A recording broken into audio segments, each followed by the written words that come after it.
Fox Sports. We are Fox. We are Arizona.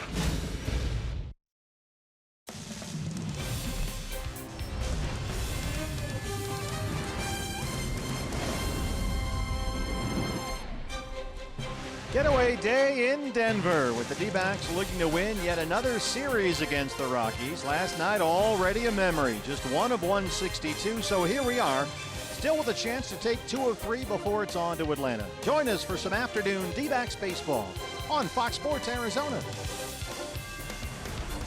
And good afternoon from Coors Field. Welcome to the broadcast. Steve Berthiaume, Bob Brenly along the way. It's the finale in Colorado as the Diamondbacks look to win their 4th consecutive series here at Coors Field. We've got a matchup of left-handed starters today. It's Robbie Ray on the mound for the D-backs, Bob. His 4th start coming off the oblique injury. Been a little bit of a mixed bag for Robbie since coming back off the disabled list. His first start against Miami was really good. His second one against St. Louis, he got beat up pretty badly. And then the last time out against the Padres, it was just a pitch count issue. Only able to go 4 1/3. You see the numbers in his 3 starts since coming off the DL. He's given up 5 homers in his last 2 starts. Got to keep it in the yard here against Colorado. For the Rockies, it's the lefty Kyle Friedland. Now, he went to high school right here in Denver. He's very comfortable at home. Look at these numbers at Coors Field this year. Yeah, local boy does good, and the local boy has done good right here home. 5-2 record here at Coors Field with a 2.89 ERA, almost unheard of in this ballpark, but he's pitched extremely well for his hometown team. Ray and Friedland, the D-backs, and the Rockies. The rubber game on a gorgeous day in Colorado. First pitch coming up on Fox Sports Arizona. D-backs baseball on Fox Sports Arizona is brought to you by CenturyLink, connecting you to the power of the digital world. By Tire Pros of Arizona, everything rotates around you. And by your Valley Honda dealers, where you'll get more standard features for less money.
Is brought to you by Jack in the Box.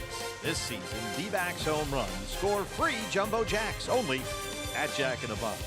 By Chaz Roberts Air Conditioning and Plumbing. choose Chaz. And by Gila River Hotels and Casinos. The card by Gila River Casinos earns you rewards 10 times faster than ever before. Sign up for the card today. Gorgeous conditions to start here in lower downtown Denver. It's Robbie Ray and the D-backs against the Colorado Rockies, and the first pitch is next on Fox Sports Arizona.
Just behind the left field foul pole. A matinee special, very comfortable 84 degrees. Welcome to the broadcast. Steve Berthew, Bob Renly, Jody Jackson with you. The series finale, D-backs and the Rockies. Blue skies overhead, increasing cloud cover expected. There's about a 30% chance of rain, 6 o'clock local time. So according to my phone, we should be okay. But here in Denver, you never know. Yeah, check with the governor. He'll let you know. He always does. D-backs 6-2 against the Rockies this year, including a 4-1 mark here at Coors Field. And here's the starting lineup today for the series finale. It's brought to you by your Valley Chevy dealer. John Jay moves over to left field for this afternoon's ball game. Nick Ahmed will be at shortstop. Paul Goldschmidt at first base. A.J. Pollock out in center field with Steven Souza Jr. in right field. Ketel Marte at second base. John Ryan Murphy doing the catching with Chris Owings at third, and lefty Robbie Ray on the mound. He's up against another left-hander, 25-year-old Kyle Freeland, who's pitched very well this year. 8 wins, a 3.18 ERA. He has not lost since the D-backs beat him here at Coors Field back on June 10th. You're going to see a bunch of fastballs from Kyle Freeland. The 4-seamer, the cutter, the 2-seamer, throws a pretty good straight changeup. We'll mix in an occasional slider, but see a lot of fastballs from the lefty today. A look around the diamond at the Rockies defense this afternoon is presented by E.D. Marshall Jewelers. Carlos Gonzalez with a big night. You can say that pretty much about everybody in the Rockies lineup last night. He'll be in right field. Charlie Blackmon in center. Noel Cuevas in right or left field. Nolan Arenado at third base. Trevor Story will be at short with DJ LeMahieu at second. Ian Desmond with a long homer to left field last night will be at first base. Former D-back Chris Iannetta behind the plate today for the lefty Kyle Freeland. The crew chief calls the balls and strikes this afternoon. Mike Winters is our plate umpire. Tim Timmons at first base. Adam Hamari at second. And Chad Whitson is at third. Getaway day before it's off to Atlanta. So, Bob, while we have a moment, it's time for your Valley Honda dealers key to the game. Well, a direct reference to the ball game last night. Just do what you do. If you're a pitcher, just pitch. If you're a position player, just hit and catch the ball. We don't want any position players pitching today. We don't want any pitchers pinch hitting. Yeah, they had a big plan, Torey Lovello, to cover the whole game last night. That went out the window almost immediately. Shelby Miller hurt his elbow. He's on the DL right now, elbow inflammation. TJ McFarland hurt his neck. TJ's on the DL, so they really had to scramble the Jets and cover the game last night, but still with a chance to win the series as John Jay leads it off. Matt Cook and Silvino Braccio are back up to work in the bullpen. Bullpen, in the words of Torey, about opening day level strength. Everyone is rested after Alex Avila, Daniel Descalso, and some other guys picked up the ball game last night.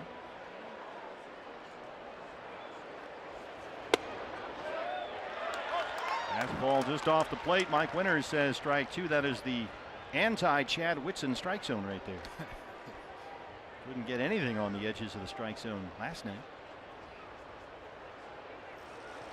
Well, we looked at the game tracker after the ball game. That DJ LeMahieu at bat against Shelby Miller to start the ball game. He threw 7 pitches. 6 of them were in the strike zone, and LeMahieu walked to start the ball game. Tough to win that way. Eey.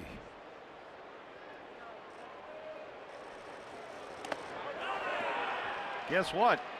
John Jay got hit by a pitch. And as usual, the catcher gets the worst of it. John Jay just deflects it off that elbow guard right down into the left foot of Chris Iannetta. I can't figure that out. Is that just bad luck or is it a talent? I think it's overcoming instinct is what it is. We've talked about it before. Your instinct as a human being is to get out of the way of a 90-mile-an-hour sphere headed right towards your front elbow, but John Jay over the years has just decided, I'm going to take that and head on down to first base. Nice use of the word sphere. Nick Ahmed bats second against the left-hander. Fastball's a strike, 0-1. Nick 229, 12 homers. And that little hitch in Freeland's giddy-up disappears when he pitches from the stretch. There's not that hesitation like he has in the windup.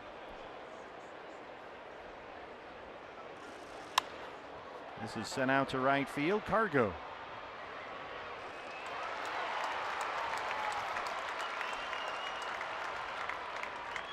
One down for Goldie. 282 and 21 home runs. He homered in his first at bat last night. Yeah, it's hard to remember the Diamondbacks actually led in that ball game last night. Goldie, the second hitter of the game. It's a line drive home run into the bleachers out there in left field. But then it turned into a Coors Field. That's his 15th career home run in this ballpark. He's got a couple of hits in the series.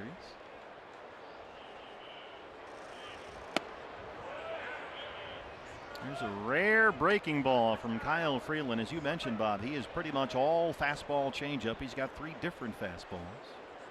But every once in a while, we'll see a breaking pitch. Chris Iannetta behind the plate.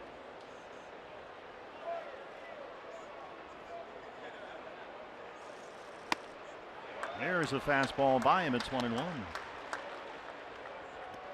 Freeland is not a strikeout guy. He wins by locating well. Good command. Always right around the strike zone. Trying to generate weak contact. The 4-seamer, the cutter, the 2-seam sinking fastball. And usually a changeup off of one of those.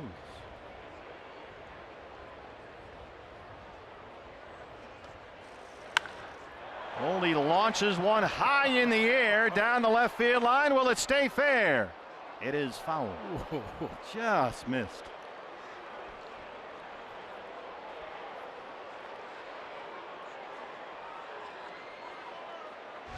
This ball was toast. Oh, man, this looks a little bit like Ian Desmond's home run to left field last night. Desmond able to keep his fair. Goldie's just hooks foul. Way out of here.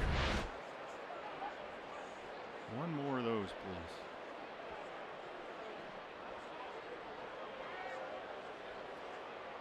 One ball, 2 strikes. He's got AJ on deck.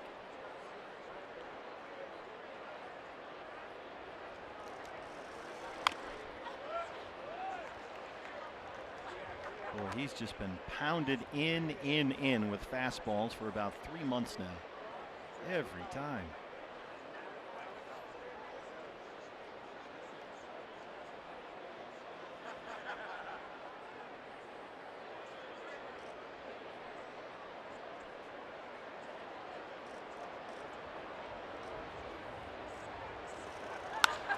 Up the middle, that's under the glove of LeMahieu. Jay will stop at second.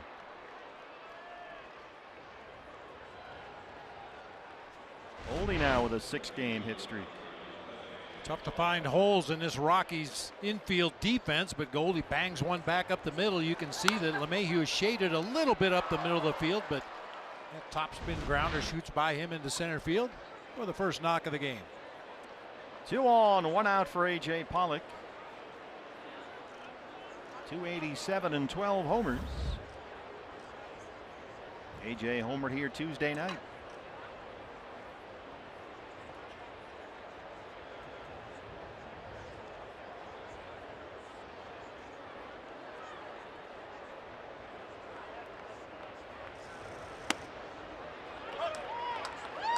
Backdoor slider snuck it in there. And limited looks for AJ against the Rockies left-hander, but he's 3 for 6 lifetime against Freeland. Freeland seems to know that we know he throws a lot of fastballs, so far some first pitch breaking balls.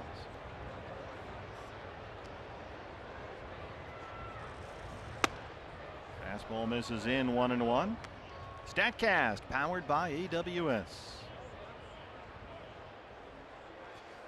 AJ usually does not go to the opposite field.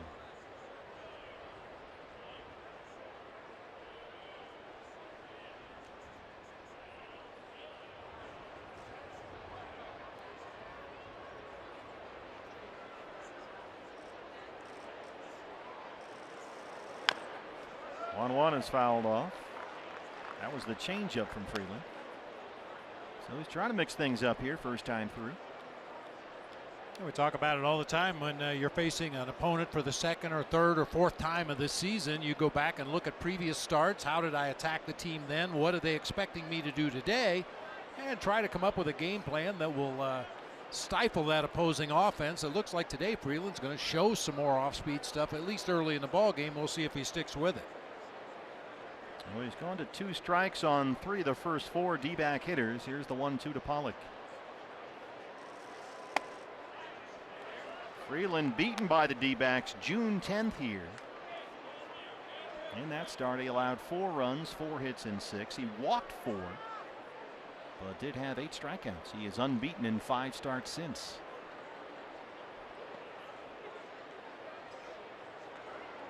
Coming off a solid outing against the Mariners, went 5 innings, gave up only 1 run, a solo Gene Segura home run in that game. 2-2. That is throw into left field. Tony Perez-Chico waving John Jay. The throw from Cuevas is cut off. Goldie back in time at second, and the D-backs grab the early lead. Haven't seen a lot of Noel Cuevas out there in the outfield, but if that is any indication, Tony Perez-Chico is going to be waving everybody home on balls hit to left field. Clean grounder through that left side. Really had no chance to get John Jay at the plate, but that throw bounces way out in the infield dirt.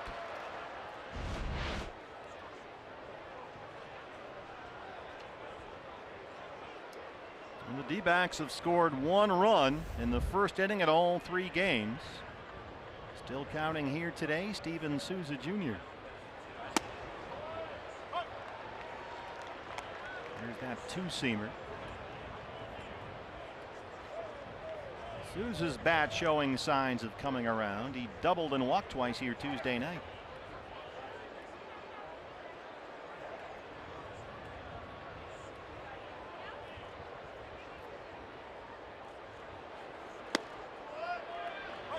We're just picking away at the outer half with that 2-seam fastball, and it's 0-2.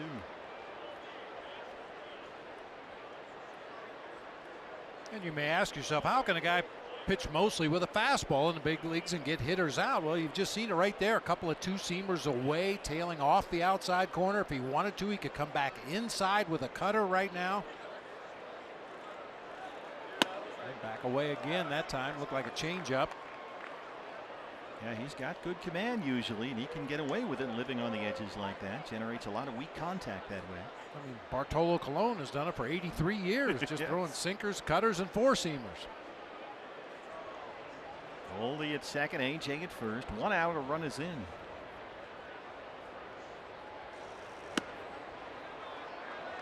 Tried a breaking ball, couldn't get it close to the zone, and Souza's back even 2-2.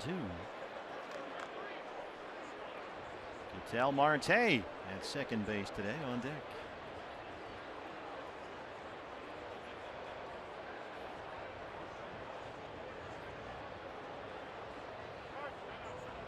Already a 20-pitch first for Freeland, and he's only got one out.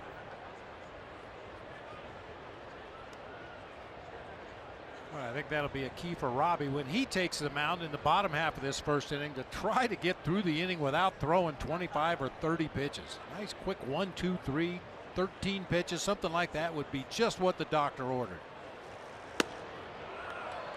Fastball away. Souza lays off, and he's worked it full 3-2.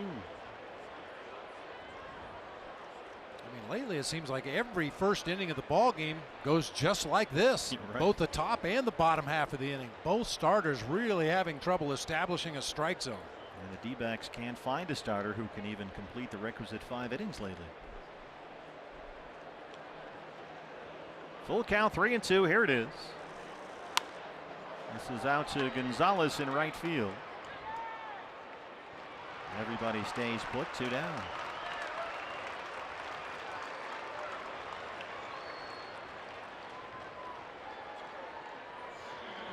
Well, if it's going to be a crooked number, it's up to Ketel Marte.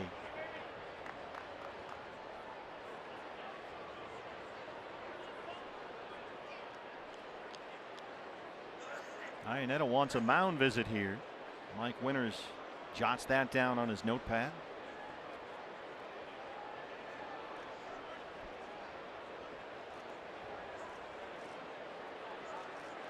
Is that a veteran catcher right there, recognizing he's got a young starter out there, and it's a chance to let this inning get away from him if he's not careful with 2 outs. I just got to really focus on each pitch. At this point, the damage has already been done as far as a run scoring, but I'm sure Chris Iannetta realizes that this inning could quickly slip away if you don't bear down on this hitter. Marte, 243, 8 home runs. He's hitless in the series, but he has walked 3 times.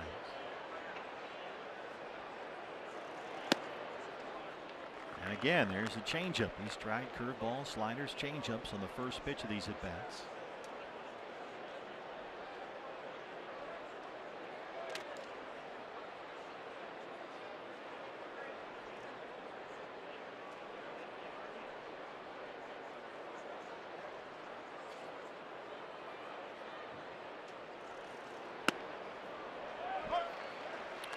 Another slider, got it in there, 1-1.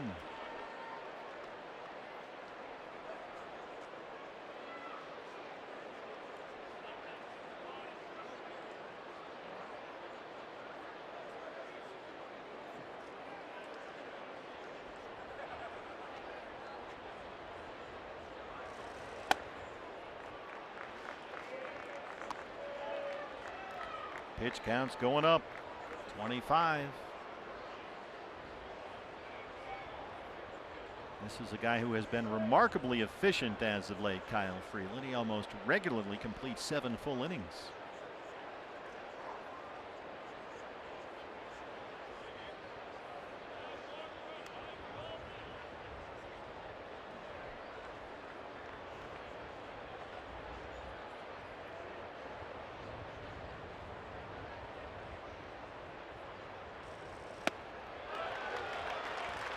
Look for a fastball, got a 2-1 changeup.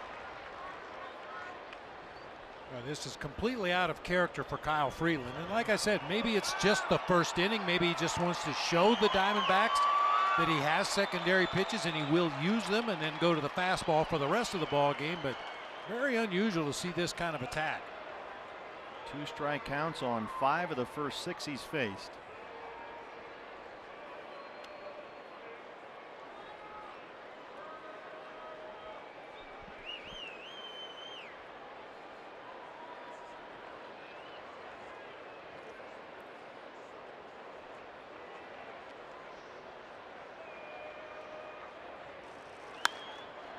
Punched out to right field. Cargo near the track. D-backs strand 2, but they get 1. Robbie Ray coming up from Colorado.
His 4th appearance back after missing 2 months with an oblique injury. So far, 3-1 in 9 starts. I mentioned his last outing against the Padres went only 4 1/3, but took 96 pitches to get through 4 1/3 in that ball game. That was the 20-6 game that the Diamondbacks ended up winning. Robbie couldn't go the required distance to get the win. Valley Chevy Dealers has the Rockies lineup.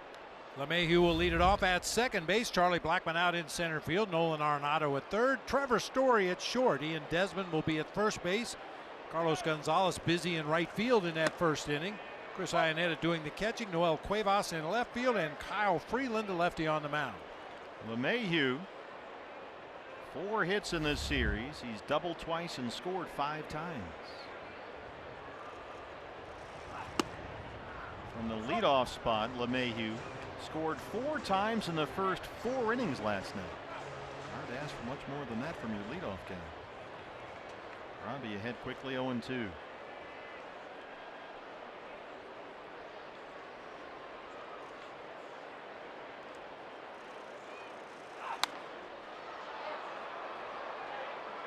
Robbie already in grunt mode down there. You can hear him from way up here.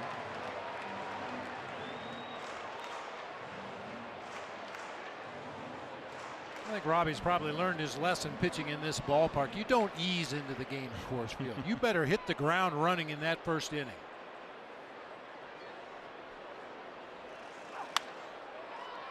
Lifted out to very short right field. Marte drifting out there. He can't get it. It drops in. And LeMahieu's aboard. No man's land between Souza and Marte. Yeah, we talked about the night games here at Coors Field where the first baseman has to look into the afternoon sun to take throws. Yeah, right now the sun is pretty much directly overhead, and I think Marte lost that ball right at the tail end. Well, it would have been an easy quick out for Robbie. Instead, LeMahieu's aboard for Blackmon.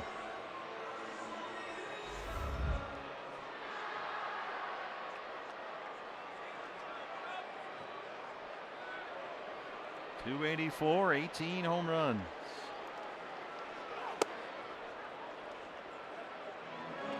Blackmon, as he so often seems to, is having a big series. 5 hits, 4 RBIs. He homered here last night.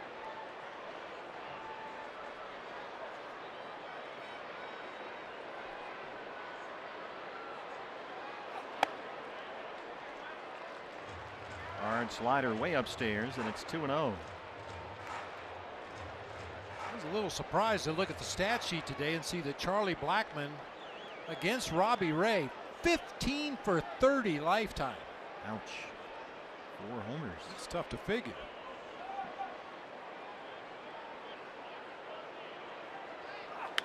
Well, Blackmon does a good job against lefties. He's hitting an even .300 this year versus left-handers, including 6 homers.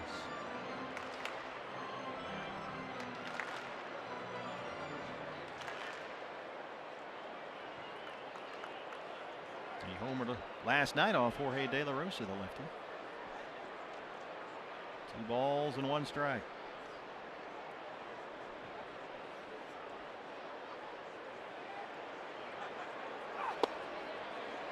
Fastball misses down and away. 3-1 with Arenado on deck.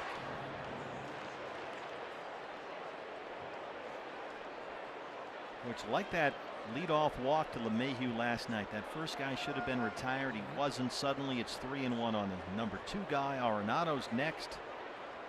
Things start to snowball.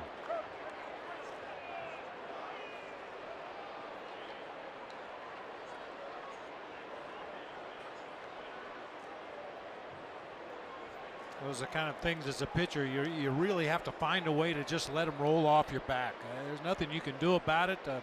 Marte loses the ball in the sun today. Shelby Miller got squeezed badly by the home plate umpire last night. You just have to let it go and execute your pitches to the next guy. Not an easy thing to do, but that's the reality of pitching in the big leagues. Especially in this ballpark against this lineup. Bud Black today has his 3 Rockies All-Stars all stacked on top of each other. Blackmon, Arenado, Story, 2, 3, and 4. All headed to Washington, D.C. next week for the All-Star game. Full count, 3-2. Here it is.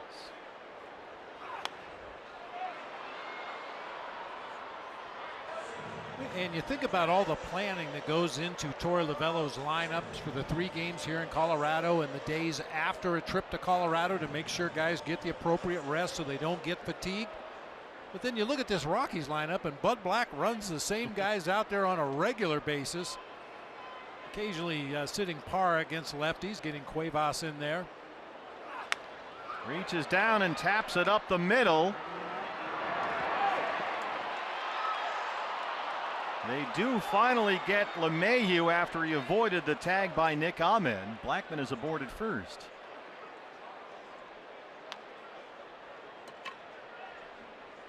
Right idea there by Nick. You want to make that runner stop and if possible retreat back to first base and then throw on, get the out at first, and now you've got LeMahieu caught in a rundown. Very awkward looking play that time. That's actually a force play at second base. And remember, there's no baseline until the infielder extends his arm out holding the ball. That establishes the baseline. I don't think Nick even did that. He was too busy running at LeMahieu. And so running out of the baseline was not an issue right there. Here's Arenado.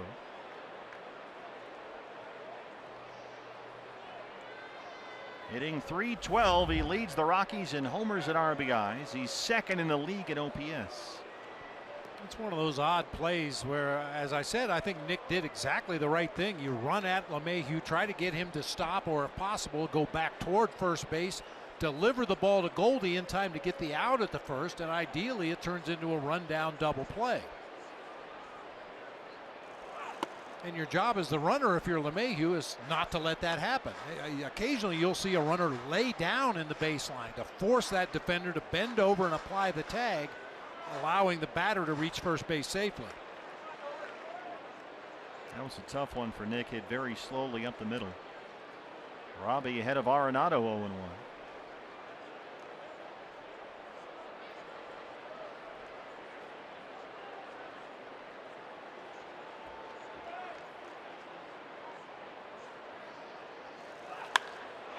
In the air, deep center, AJ. At the wall, he's got just enough room. E.D. Marshall Jewelers gives us a look around the diamond at the D-backs defense. We've seen A.J. Pollock at work out there in center field, tracking that long fly ball. John Jay will be in left field. Steven Souza Jr. in right. The infield will be Chris Owings, Nick Ahmed, Ketel Marte, and Paul Goldschmidt, third to first. John Ryan Murphy doing the catching this afternoon for lefty Robbie Ray. Well, here's the third of the 3 consecutive All-Stars. It's the shortstop Trevor Story. 289 and 17 home runs. Having a big series, 4 hits, he's doubled twice.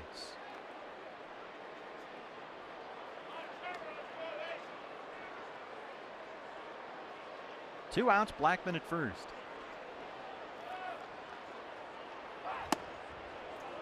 Story has had not 1 but 2 hits in 6 consecutive games and 7 of his last 8. So he is hitting nearly .440 in July.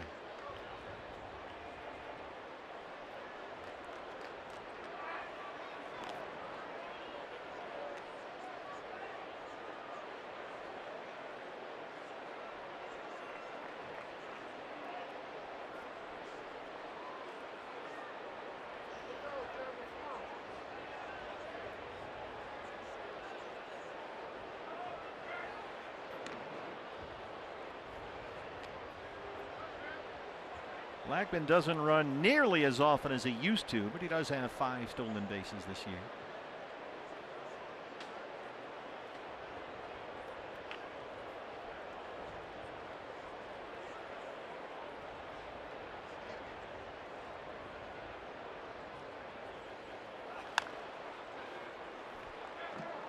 Sliders fouled away. A ball and a strike on the Rockies shortstop.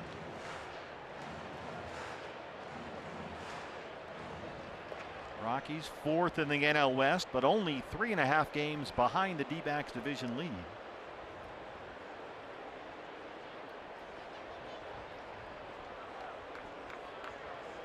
Four teams in this division, all separated by only 3.5 games.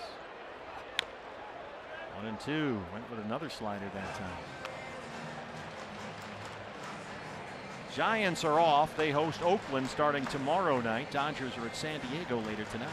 Ross stripling against Tyson Ross in that game, LA San Diego.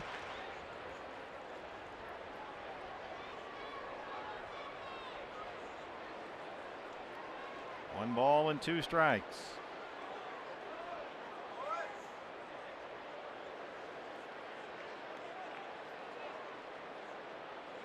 Thought we were going to see that quick pick right there. We talked about it in Robbie's last start. Something he used to do quite frequently, and in my estimation at the wrong time, but we haven't seen much of that step-off move from Robbie. Good slider right there. Story strikes out. Robbie Ray puts up a 0. It's 1-0 D-backs.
Going to the National League All-Star Game. Now Torey Lovullo has his 2 top pitchers going with the announcement of Zach Greinke joining the All-Star team in replacement of John Lester. And Zach was really giddy today, guys, about it at 34 years of age, and he was very honest about talking about in spring and how poorly he was pitching and saying he didn't know if he was going to be able to, quote, get outs this year. And he also was very complimentary of the team and saying this is the best support staff he's had, the defense, the catchers. He joked when he was asked about bringing Mathis along, he would like to bring a bunch of the defenders along. Yeah, he was downright beaming before the game today. They got the news this morning, and Torey Lovullo called Zach into his office, and Zach was thrilled. Came on all smiles. John Ryan Murphy leads off the D-back second. There's Arenado at third.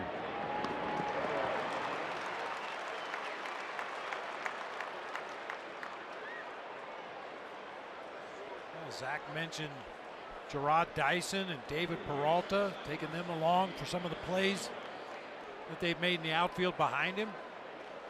Yeah, the Cubs' John Lester will not appear in the game, so Zach is in, joining Patrick Corbin and Goldie. Chris Owings in at third today. CO doubled and scored in Tuesday's ball game as a pinch hitter. Jake Lamb sits against the lefty. There's a strike 0-1. More cloud cover moving in from the west, just behind the left field foul pole.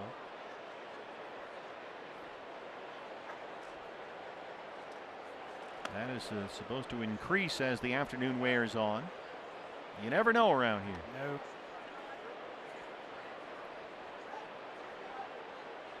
Well, we've caught a huge break here in Colorado this year. We've had Chamber of Commerce weather, at least in our estimation, every time we've come here. The people that live here think it's a little too hot. It's not. It's perfect. Yes.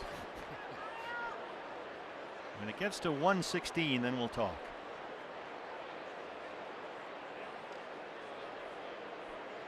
Look at that glove. We had a trainer with the Giants that used to work on players' gloves, and he used to call those tendons, glove tendons.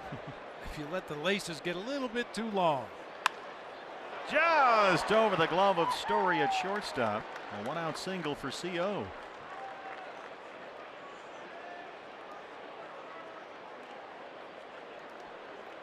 Always good to have a base runner on ahead of Robbie Ray with less than 2 outs in the inning. We know that Torrey does not want Robbie to swing that bat for fear of aggravating that oblique injury that put him on the disabled list. He actually pinch hit in the ball game last night, and didn't look like he was totally into it. He was threatened with dire circumstances if he swung. Gets the bunt down, fouls it off though. I think he did swing at one point. He struck out looking. It wasn't a great swing, however. But it was a last-minute deal. There was nobody out there, and Shelby had gone down into the tunnel with the Mike Butcher with that elbow inflammation that put him on the DL today. And Robbie said, "Hey, you want me to hit?" And Torrey said, "Yeah." Whichever one of you starting pitchers can get your cleats on first gets to have an at bat right here. Back to the mound, Freeland. Concede the runner, moving to second, almost threw that one away. 1-4 on the putout. Owings in at second. He lit up DJ LeMahieu there with that throw to first base. Looked like a cutter that was sailing. LeMahieu had to box that ball just to keep it in the infield.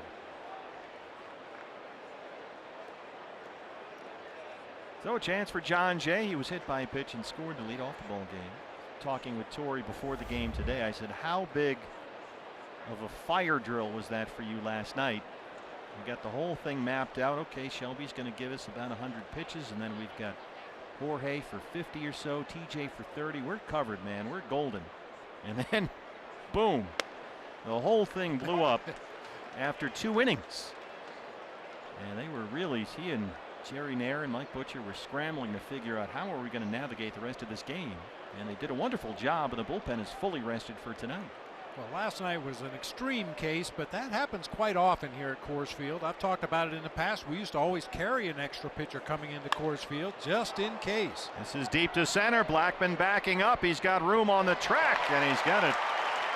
John Jay gave it a ride. That's out number 3. D-backs lead it 1-0.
Refreshing finish. I still think Alex Avila should have been credited with a hold last night. That good stuff, working in a real nice rhythm, seemed to be on the same page with his catcher, John Ryan Murphy. All those things we usually say about pitchers, Alex Avila did last night. He threw 13 pitches, 11 for strikes, and retired the final 6 he faced in order. Ian Desmond leads off the Rockies second against Robbie Ray. And I think under the circumstances, Brad Boxberger and Archie Bradley, Randall Delgado, Andrew Chafin ought to all buy Alex Avila and Daniel Descalso a beer. Because otherwise, they're in the ball game. Absolutely. Yeah, Torrey was let's say, verklempt after the ball game last night. He was not, he said, in a good place. And Amil Sade is here, and Amil said, look, it's one game. And look at it this way, your bullpen for tomorrow is golden. Everybody's fresh. So Torrey thought, oh yeah, you're right, we can still win the series. Desmond pokes it down the line. Jay tackles it in the corner. It's a leadoff double for the Rockies' first baseman.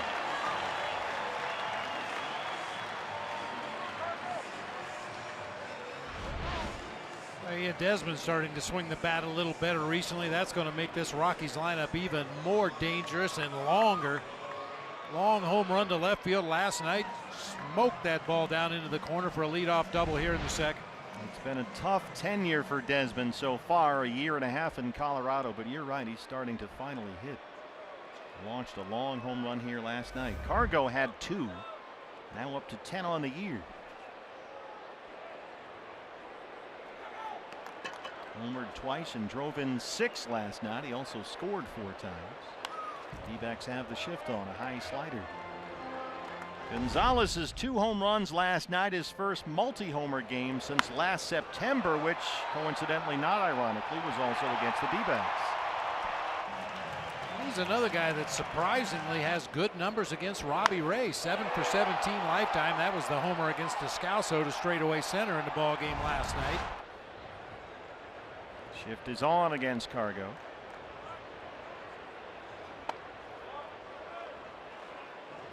Well, that slider's been sailing up on Robbie a few times here so far.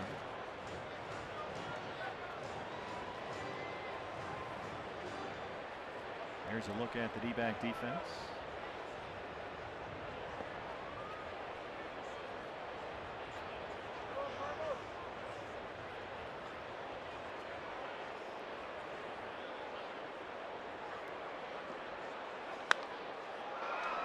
Skied along the line in right, foul ground. It's up in the wind. Goldie really had to change course to get to that one. And they retire Gonzalez.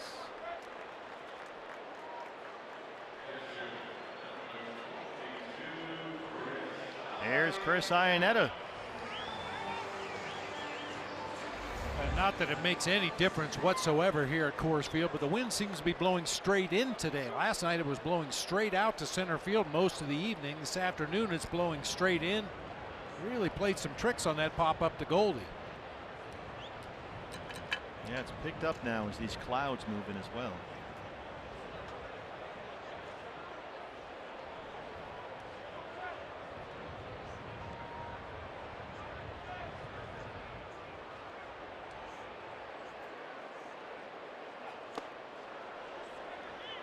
First pitch breaking ball. Iannetta off last night. He started Tuesday's series opener, 1 for 5 with a single.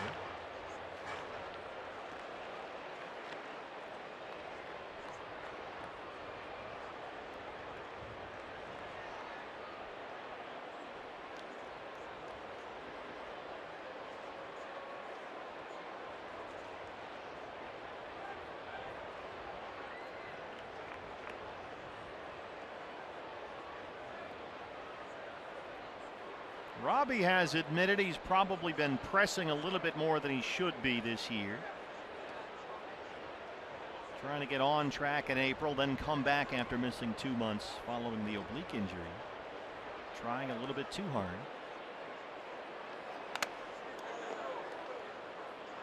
That one off the mask of Mike Winters. It went right over John Ryan Murphy's shoulder. May have caught him on the right shoulder back there. That's a padded area. Mike Winters just waved it off, gave a ball to John Ryan Murphy, said, let's go.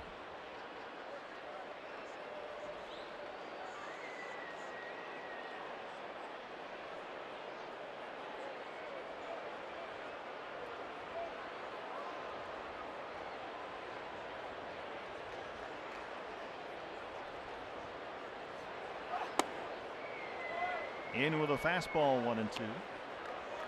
I'm sure the fans sitting in the lower bowl as well as the players would welcome it if it stayed like this the rest of the afternoon. Just a little cloud cover. Still a beautiful afternoon here in Denver, but the sun behind the clouds right now.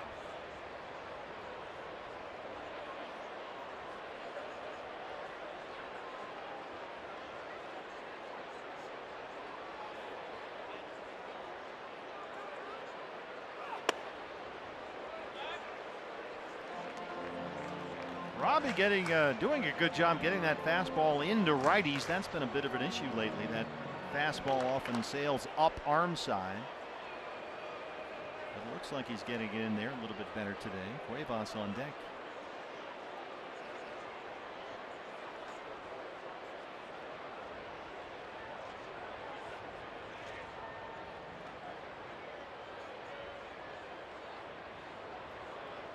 Even before Robbie had the oblique injury, that fastball command was a problem. Not consistent enough. Not certainly as much as he'd like. 2-2. Swing and a miss. Second strikeout for Robbie Ray. Good slider right there. He's had a good slider in the early going. Saw the strikeout of Trevor Story to end the first, and now a strikeout of Chris Ionnet on a hard slider down and in. 2 down now, trying to strand that leadoff double. First base open. They'll give Cuevas the free pass and work to the pitcher Freeland.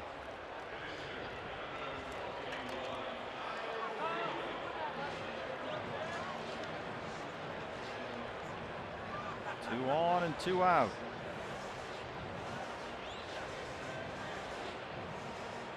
Might not have been quite as anxious to walk the 8-hitter last night with German Marquez pitching for the Rockies.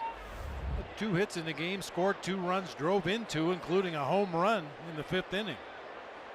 Freeland not quite the hitter that German Marquez is, however. What makes you say that? Well, the numbers on the stat sheet. Kyle Freeland 3 for 34 this year with 20 punch-outs. It's an .088 batting average. And Marquez crushed that homer last night. That was the great irony of last night's game. The pitcher homering off a position player. It's a world turned on itself. That one's fouled off. Another fastball and it's 0-2. Marquez apparently puts on tremendous displays in batting practice. None of the Rockies were surprised that he hit that home run in the 5th inning last night. He's got some power.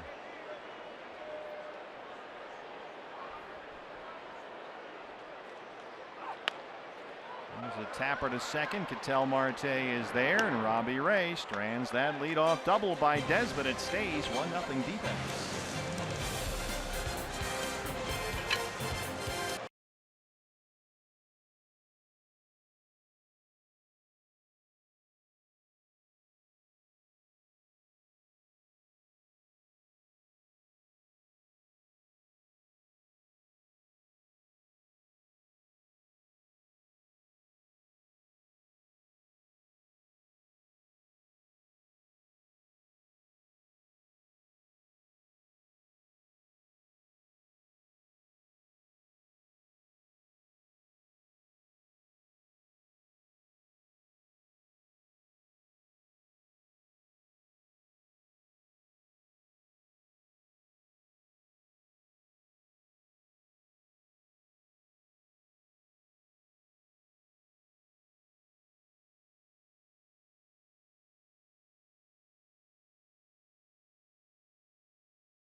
In Washington, D.C. next week, along with Patrick Corbin and Zach Greinke. You can catch baseball's biggest stars for the unforgettable show in the nation's capital. It's the MLB All-Star Game.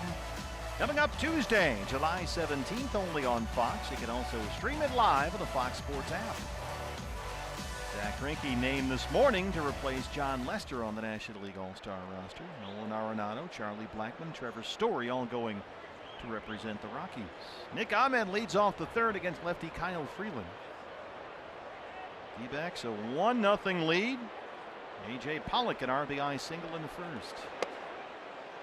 And again, Freeland starts off a D-backs hitter with something other than a fastball. Curveball right there, 0-1.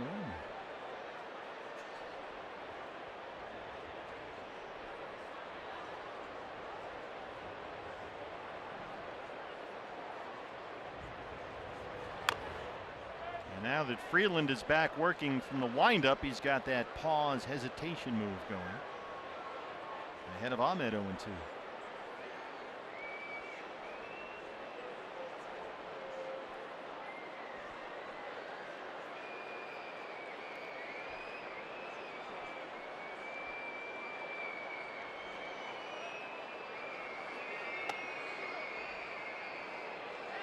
Nick really swinging the bat well, Bob.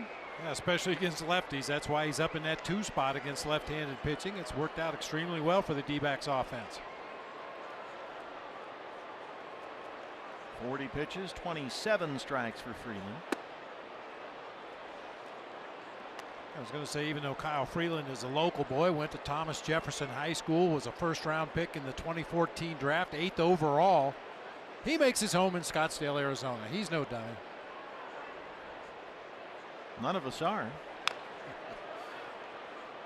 It's odd that he somehow found his way to the University of Evansville to pitch college ball. Don't know if there's a Denver to Evansville, Indiana pipeline, but he pitched very well there, as you said, the 8th player taken in the draft 4 years ago. He was drafted ahead of guys like Michael Conforto and Trey Turner. Kyle Freeland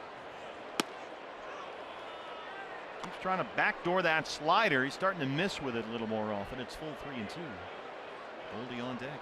I remember watching on TV back in 2014, the day of the draft, and he was home with friends and family. And you can imagine a hometown boy getting drafted by the team that you grew up watching and rooting for. It was quite the scene in the Freeland household. That one got Nick. He's already got that shin guard on. Ooh. He's going to need a minute to walk this off.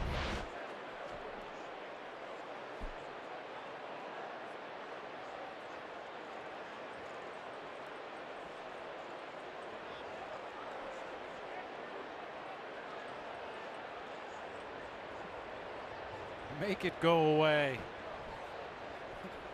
Well, Mike Winters has been good about giving him some time.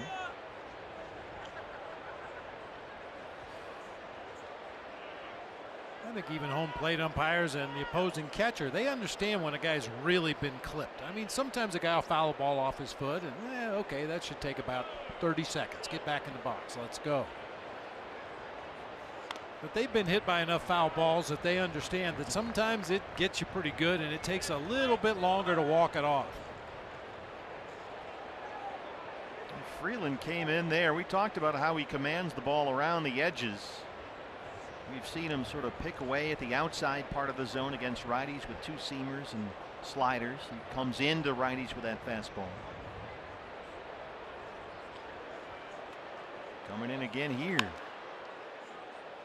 Got the fastball in there, and Nick yanked it foul.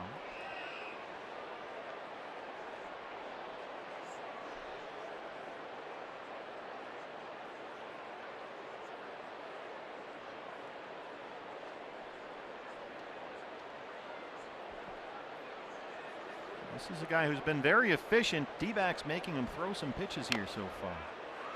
Long extended at bats like this one. Well, turnabout is fair play, because that's what the Rockies did in the early going last night. Seemed like every at bat was 8 or 9 or 10 pitches, lots of foul balls. Well, this one goes to 11.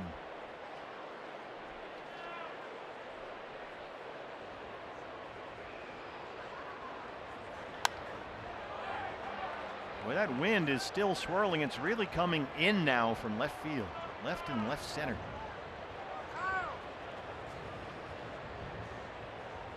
Not a big fan of the wind changing direction here. No, because it usually signals something bad. Brings bad things with it. Yeah, beautiful blue sky all morning long. First pitch, nothing but blue sky, and now a lot of clouds. Arenado at third. Anytime the D-backs score 5 runs or more, Taco Bell is giving away 3 free crunchy beef tacos with the purchase of a large drink between 4 and 6 the following day at participating locations. Goldie singled in his first at bat today. Now with a 6-game hitting streak.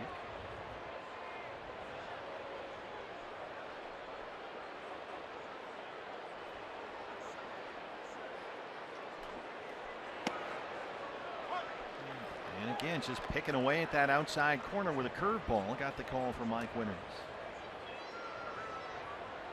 Second time in 2 at bats he started Goldie off with a breaking ball. Another slider, a little more out over the plate that time, and it's 0-2.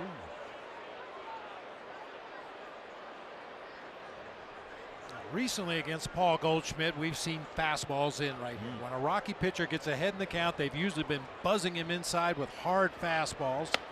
He elevates away that time.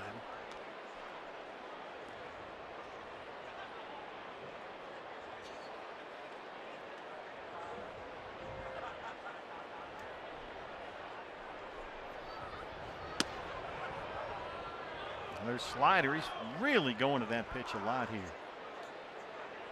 Now the second time through the order. Sliders away to right-handers.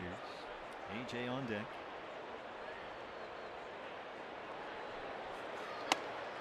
In with a fastball, and he got him. First strikeout for Kyle Freeland.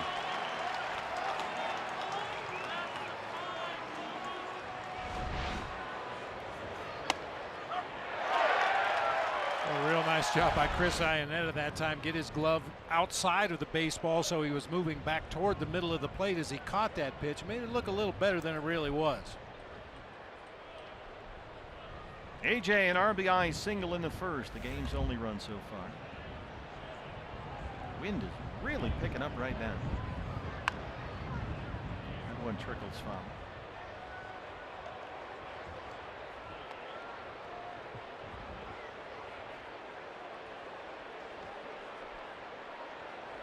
Straight in from left field and swirling.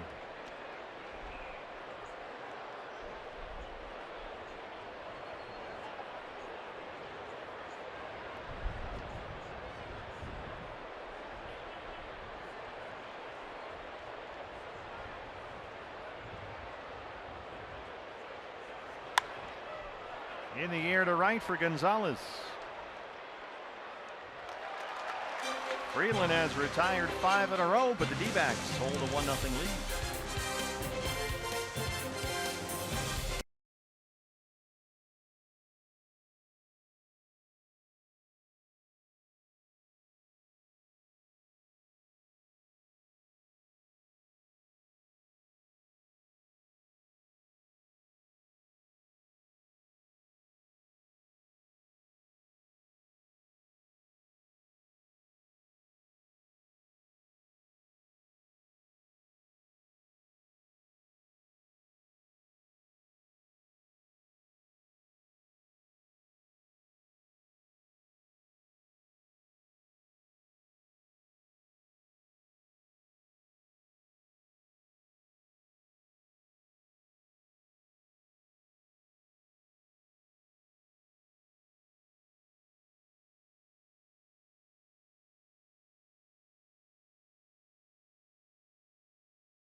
Nothing D-backs. Fans, secure your seats now for the big games coming up in September. You don't want to miss these. D-backs and Cubs.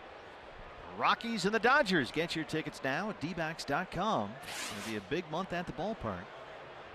For the NL West leaders, DJ LeMahieu, the leadoff man, leads off the third against Robbie Ray.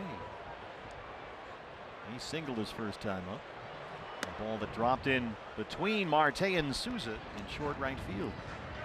Cattell lost it in the sun when there was sun.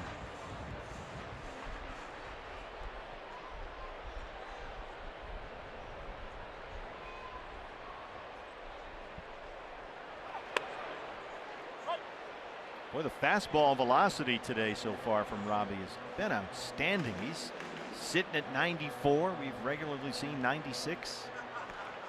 Uh-oh. I see you dialing up some Doppler.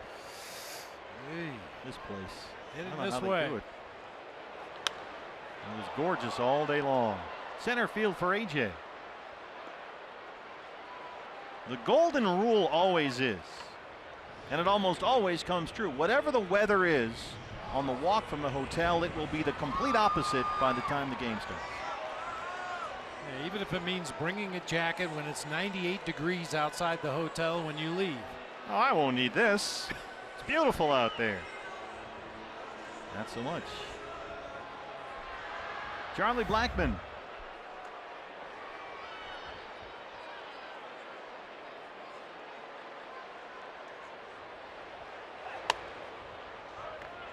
Ahmed, the shortstop, almost right behind the second base bag.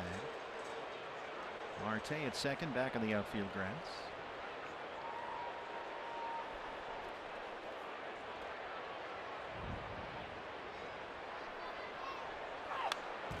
There's that good hard fastball from Robbie. Grunting away. It's 1-1.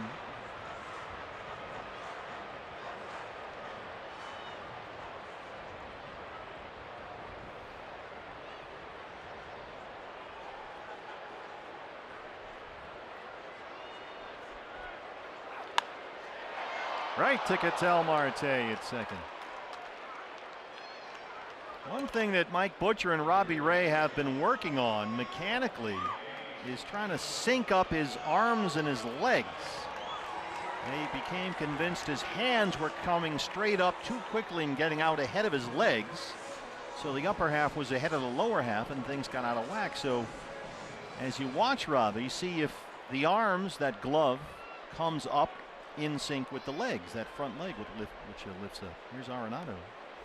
They believe that's what was causing some of the control problems, because the glove and the leg come up at the same time. Right there. Fastball in. Well, when he's wanted to go into these right-handed hitters, he's been able to bury it in there, and that's a good sign. As you mentioned, when you see him missing up and away, up and away, up and away to right-handed hitters, that's when he's having mechanical issues. Doesn't appear to be a problem in the early going today. That's a fair ball down the left field line. Arenado digging hard for second, and he's in there with a double. He's 20th of the year.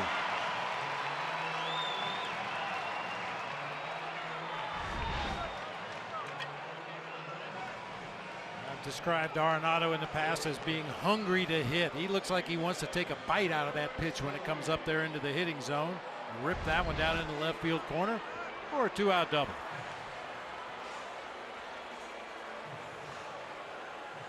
Trevor Story struck out to end the first.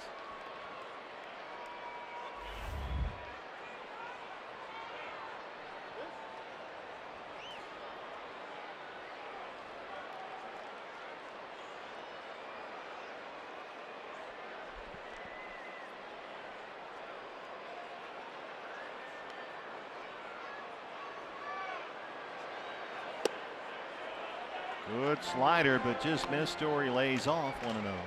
Robbie stranded a leadoff double by Desmond in the second.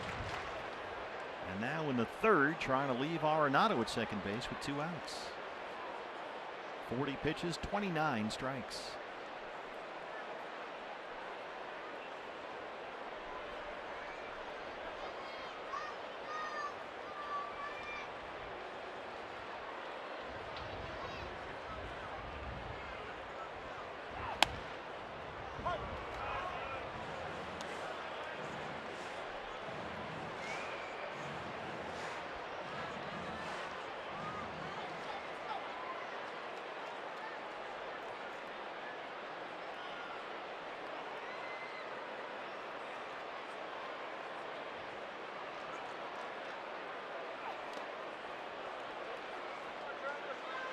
Story laying off these sliders. As we mentioned the other day, he's done a good job bringing that strikeout rate down. It's still about 25%, but it was way over 30 last year. So he's making some improvement in that category. And now an All-Star this year for the first time in his career.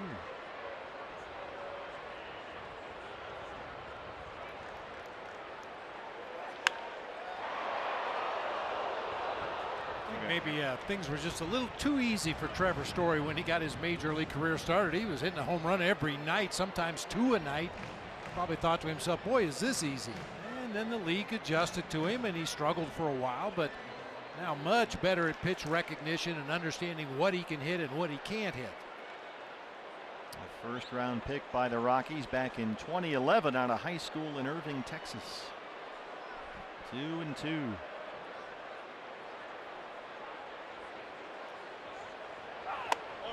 You remember Pete Incaviglia, right?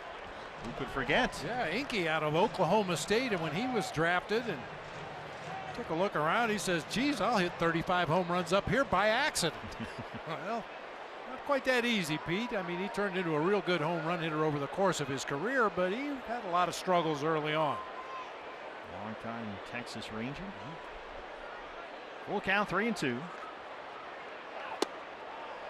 Fastball down low. So with 2 outs, a double and a walk brings up Desmond, who doubled his first time up. Second walk issued by Robbie. The other was intentional. Desmond had the big hit last night. He drove in 5 runs. That 3-run homer in the first that started the game down its eventual blowout path, 472 feet off Shelby Miller. 2 on and 2 out.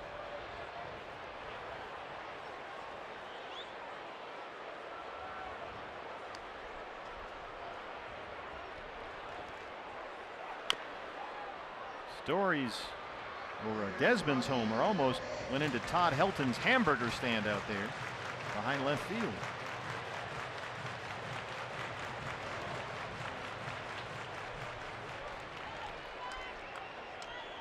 The Helton Burger Shack. I've been out there. They're pretty good.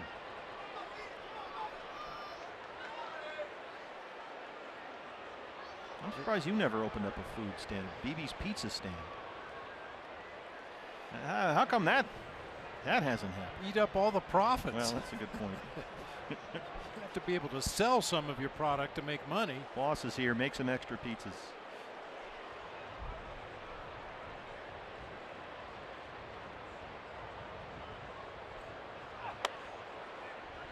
Good job getting that fastball in at 95. This was Desmond last night. Ooh, pitchers look away.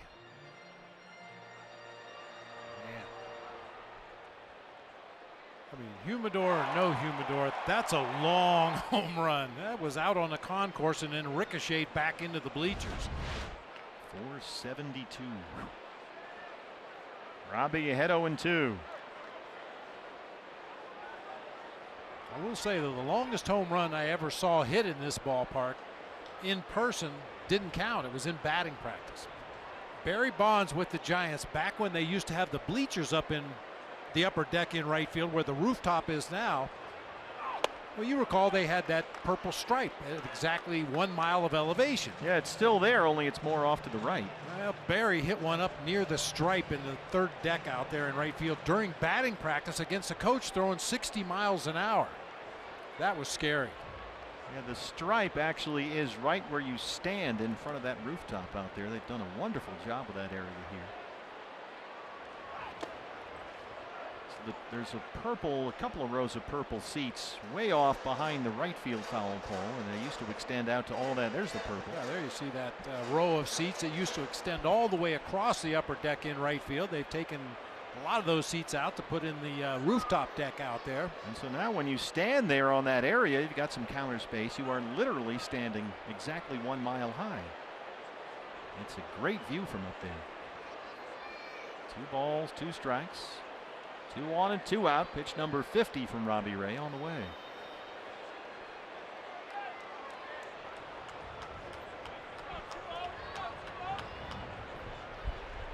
That one Goldie hit to right center field over the bullpens out there into the second deck was no cheapie either, considering it went to the opposite field and went that far.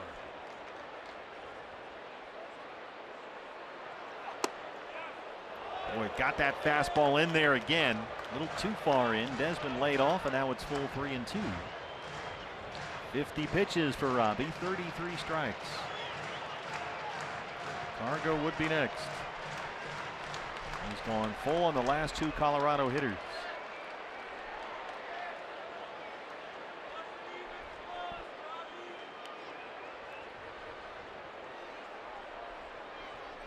Runners on the move. Swing and a miss. He got him. Good slider from Robbie Ray. He strands two and it stays 1-0 D-backs.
A look at this day in baseball history, brought to you by Geico.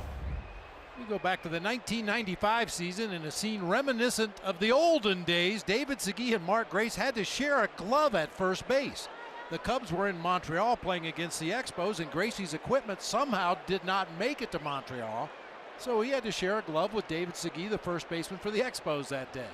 Can you still do that according to the rules? Here's Souza who starts the fourth. I don't know. That's a good question. I mean, they used to back in the olden days, yesteryears, you so aptly pointed out, used to just leave the glove out in the middle of the field, which seems crazy now. I thought for sure that you would go with the disco demolition now. Well, we thought we'd go with the spirit of communication and cooperation instead of That's what violence. we do. Yes, you build bridges. Well, Bill Vac had his disco demolition night at Comiskey Park in Chicago and ended up with 5,000 unruly fans on the field as he blew up a bunch of disco records. Souza sends one into left center. Steven takes a turn. That one's going to roll all the way to the wall, and Souza's digging for third. Steven Souza Jr.'s got a triple. We talked about the enormous outfield here. It's not all about the elevation and the home runs. There's a ton of room out there, and Souza found a gap. Nice swing that time. Stayed right down the barrel of the bat. Saw that ball all the way to contact, and yeah, you could see Cuevas in left and Blackman in center, kind of split wide apart, giving Souza that gap out there, and he took advantage of it that time. He can really move for a big guy too. Ketel Marte. Freeland spins him around with a fastball in. Marte flied out to right his first time.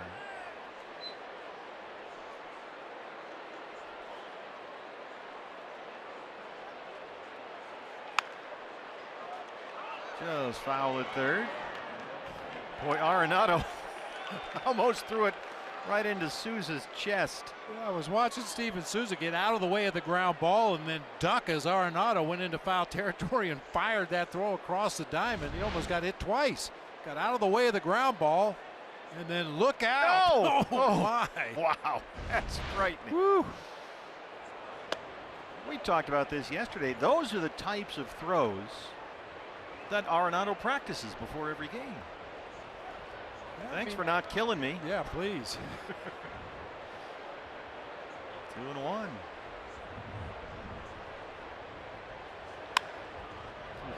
Blistered foul. Starting to see a few more fastballs from Freeland now. That's more along the line of what we're used to seeing from him. And a lot of change-ups and sliders, the occasional curveball. Trying to mix things up here today.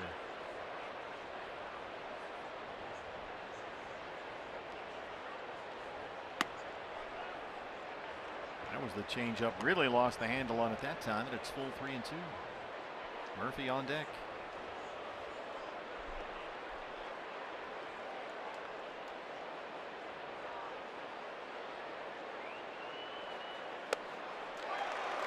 Got him, kept the slider down, 1 away.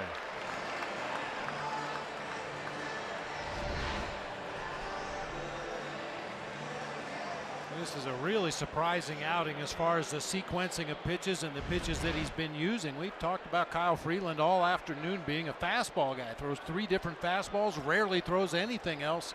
He's really mixed it up today. Infield in for the Rockies. Boy, you got a leadoff triple, a first or a strikeout to the next batter is big.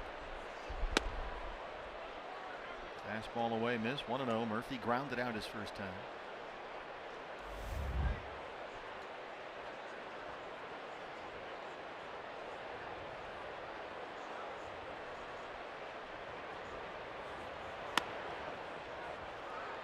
This ballpark, you really can't afford to get leadoff triples and leave the guy there. You got to get him home.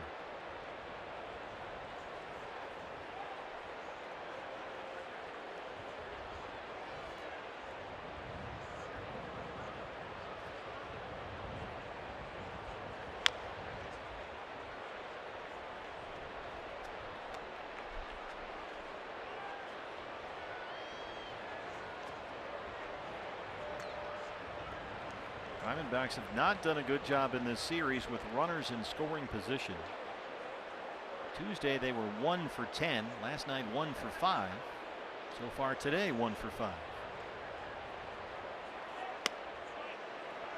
Again, trying that slider, change up away to the right-hander. Now it's 3-1. Owings on deck. This is Kyle Freeland's 19th start of this season, and he's yet to throw a wild pitch. It's pretty amazing. It is.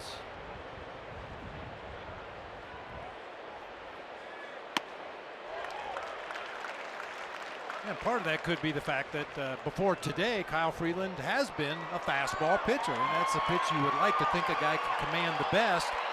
Probably doesn't spike a lot of those in the dirt. Oh, Souza leadoff triple. He followed that up by striking out Marte. Now it's 3-2 on Murphy.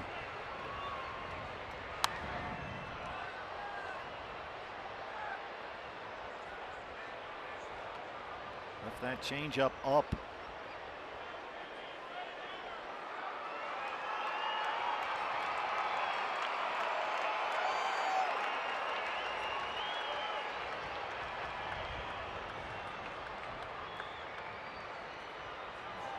Got him.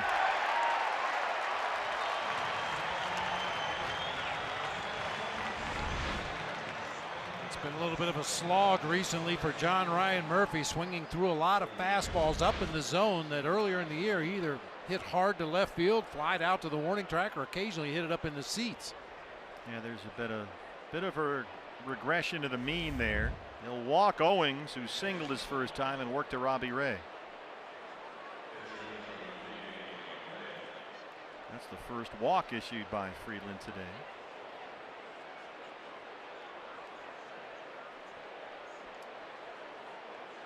So they're on the corners, 2 down for Robbie. Dropped down a sacrifice bunt his first time up.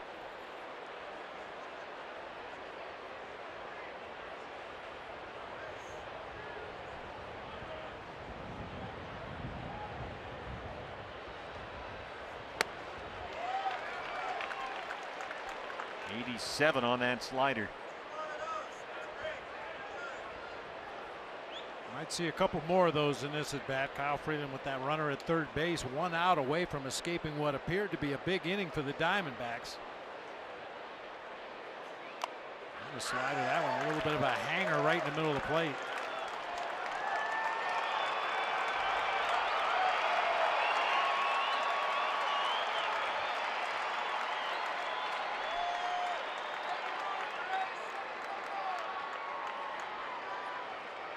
Owings takes off. Iannetta had to slide way out there to get that slider.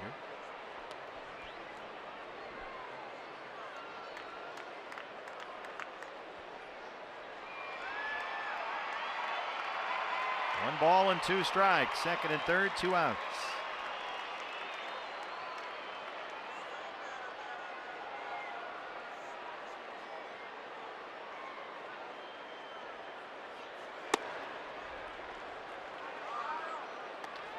Two and 2.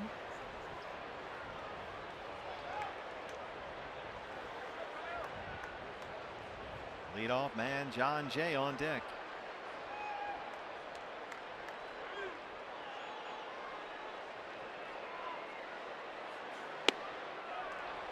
He's off a low fastball, and Robbie has come back to work the count full. Well, Friedland went 3 and 2 on Marte, struck him out. 3 and 2 on Murphy, struck him out. Now it's 3 and 2 on the pitcher.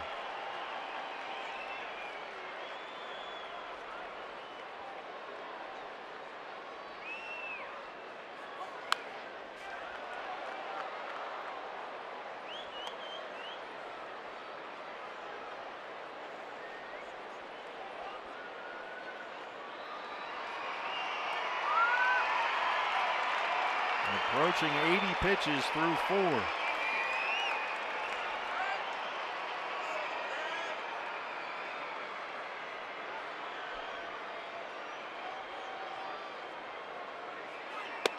Got him.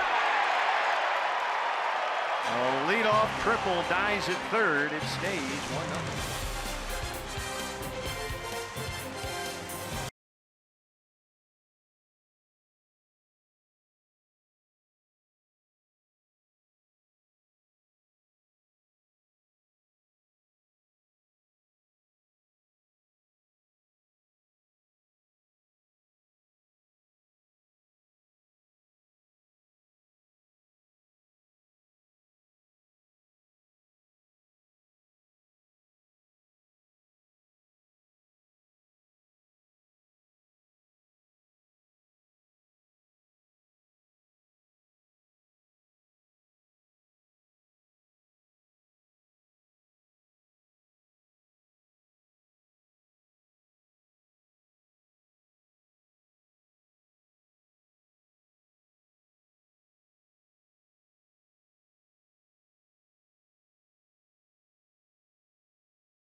Five runners on base in this ball game. None bigger perhaps for Robbie Ray than what he was able to do against Ian Desmond. Started him with the slider, got the foul ball, a called strike on a fastball. Then he misses on a few fastballs right here, trying to pound away at that bottom inside part of the zone.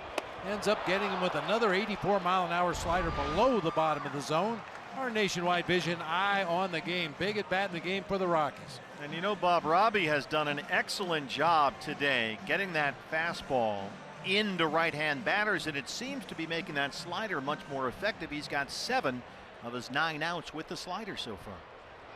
Well, most hitters would like to hit a fastball from the middle of the plate in. Robbie has shown he can get in there with that fastball, and then the slider in the same slot breaking down and in becomes even more effective. Cargo leads off the Colorado fourth. He fouled out to Goldie his first time up.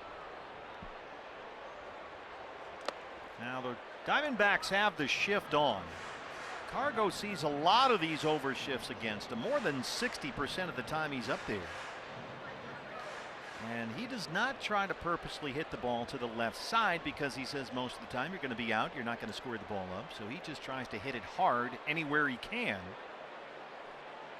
If they pitch him outside, maybe he'll try and flip it to left center, but for the most part, he doesn't change his approach at all when he sees the defense lined up like this. That seems to be a pretty good approach.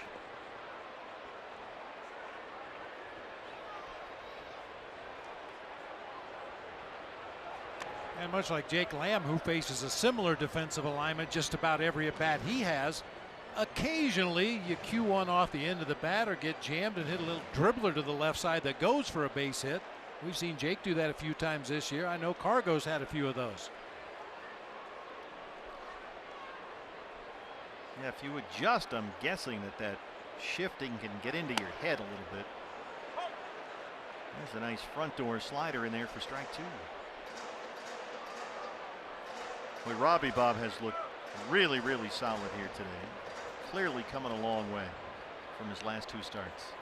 No doubt about it. He was really good against Miami in his first start, but occasionally he still sprayed that fastball up and away to the righties. We haven't seen any of those today. Fastball up right by him at 96. That's his fourth strikeout. The day after every D-backs win, get 50% off all pizzas at regular menu price using promo code DBACKS50 at papajohns.com. Yeah, Robbie had a very encouraging return from the DL his first start back as Iannetta comes up. That was June 27th at Miami. Only 2 hits allowed, just 2 walks, 6 scoreless. But then Robbie gave up a total of 10 runs, all earned in his next 2 starts, including 5 homers. But he has been a whole different guy here today. Now that's the pitch that Freeland has used so effectively. That little backdoor breaking ball to the right-hand hitter. Steal strike one. That one that never gets in the strike zone. Yet it's called a strike. We'll take it. And Mike Winters has been good about giving both pitchers that pitch, both left-handers. Fastball away, 1-1. The crew chief behind the plate today.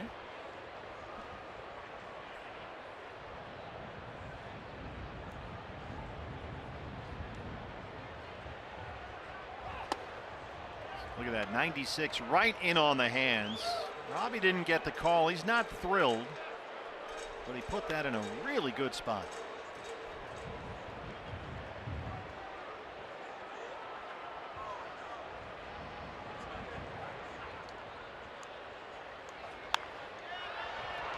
Fly ball to left. It's in the wind. And it drops in. The wind just knocked it down. It is blowing straight in from behind the big scoreboard behind John Jay. And that one just died on him.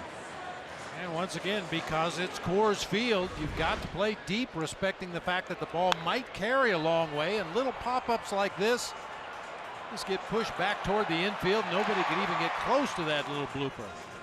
That's the second time a ball has dropped in on Robbie today. The first one was LeMahieu's leadoff single.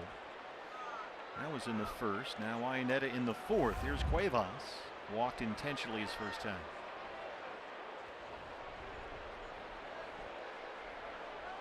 .60 pitches, 39 strikes. Robbie has walked 2, 1 intentional. He's got 4 strikeouts.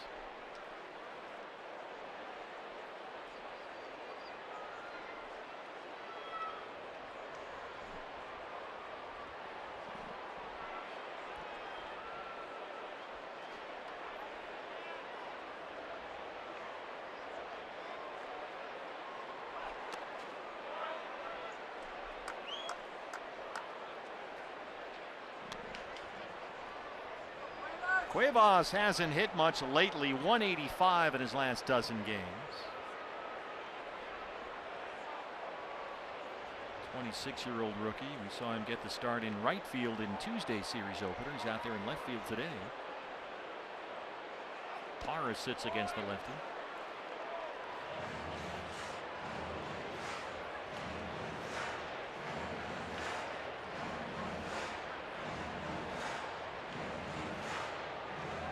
D-backs have won 13 of their last 17 overall against Colorado. They lead this one 1-0. Looking for their 4th straight series win here at Coors Field. Last time they did that, 2008. Fastball just a tick off the plate, but Mike Winters has been calling that a strike all day long, and it's 2-2.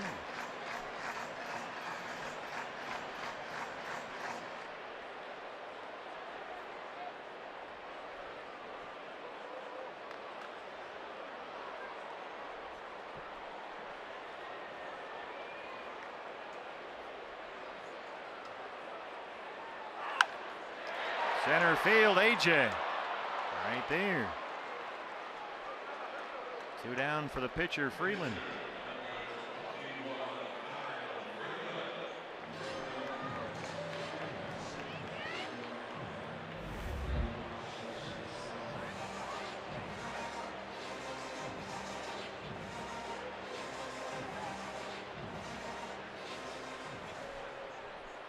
Freeland was very aggressive in his first at bat in this ball game before ultimately grounding out to Ketel Marte at second base. Took 2 big hacks to start the sequence. Snuck that slider in through the front door.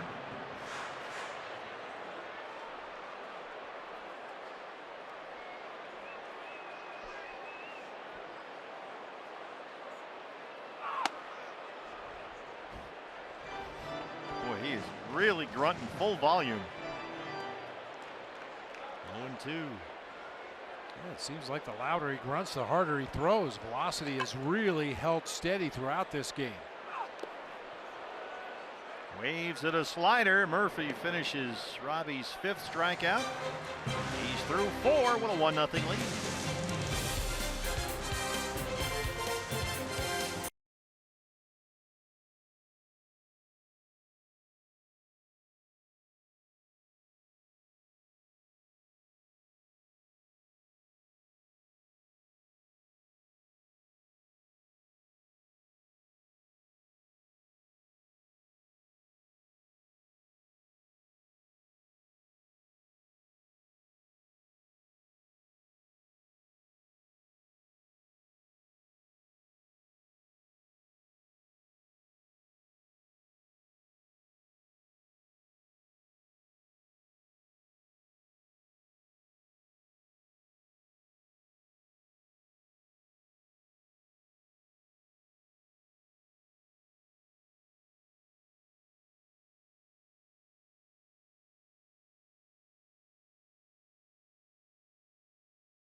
Lead over the Rockies as we are set for the top of the 5th inning.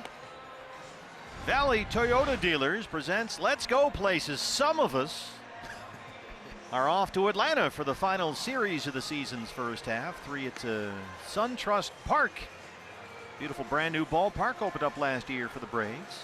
Zach Godley, Zach Greinke, and Patrick Corbin will pitch against Anibal Sanchez, Sean Newcomb, and Julio Teheran. Friday, Saturday, Sunday. The Braves have been a big surprise this year, leading the NL East. Yeah, everybody assumed this was going to be another rebuilding year for the Atlanta Braves, but they really hit on a couple of their young players, and Freddie Freeman is Freddie Freeman after all. So, yeah, the Braves are rolling.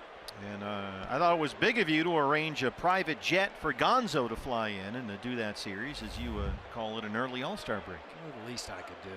Big of you. John Jay has scored the game's only run. He was hit by a pitch to lead off the ball game. Came home on an A.J. Pollock RBI single in the first. D-backs lead it 1-0, each team with 4 hits. Freeland already at 80 pitches as we start the 5th.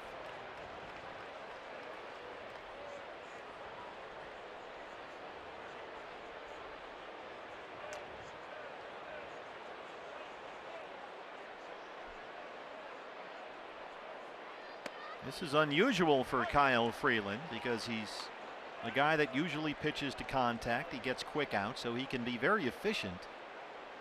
He's completed 7 innings 6 times this year, including 3 times in his last 5 starts.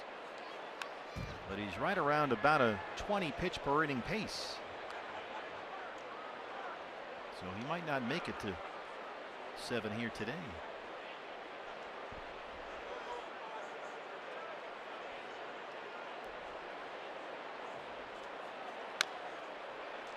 Tapped to second for LeMahieu.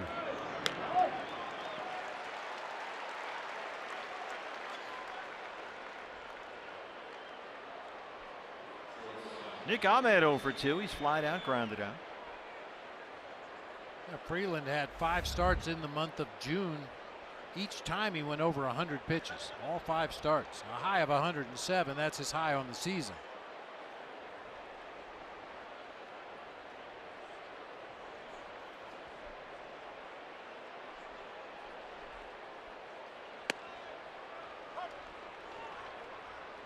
Just picking away at that outer half against the righties. That's been a strike all day, and changeup is strike 1.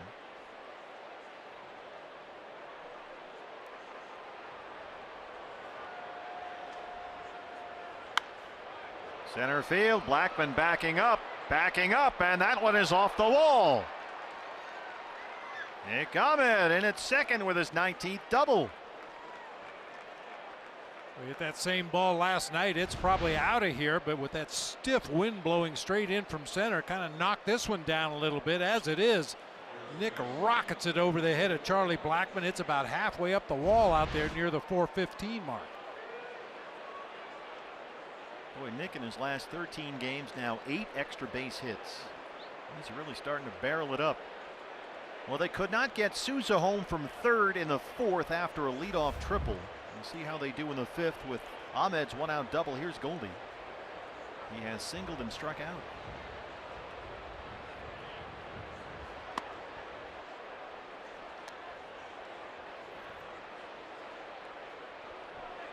Goldie, a lifetime .326 hitter in this ballpark.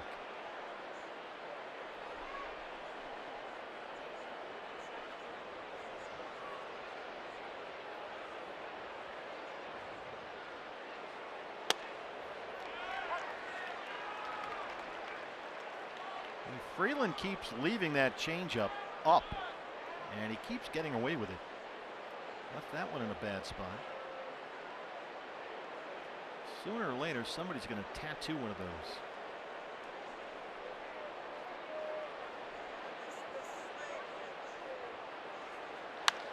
Blistered right to LeMahieu. That was headed for right center. Hey fans, a D-backs home run today means a free jumbo jack tomorrow at participating Jack in the Box locations with the purchase of a large drink. AJ has knocked in the game's only run, that RBI single in the 1st.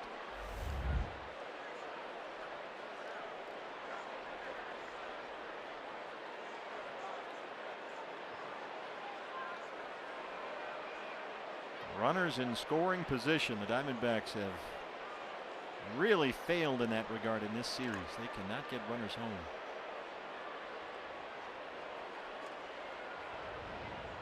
One for 8 today.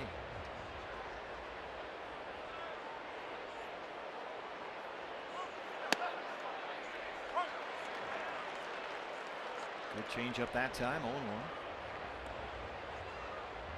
90 pitches, so Scott Oberg, the right-hander, will start to get loose for Colorado. Darren Holmes, the bullpen coach down there. 90 pitches, 62 strikes. Freeland has walked 1 intentionally, struck out 4.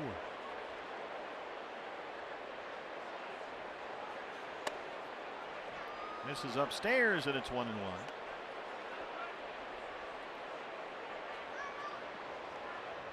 AJ, 3 hits in the series. He homered here Tuesday.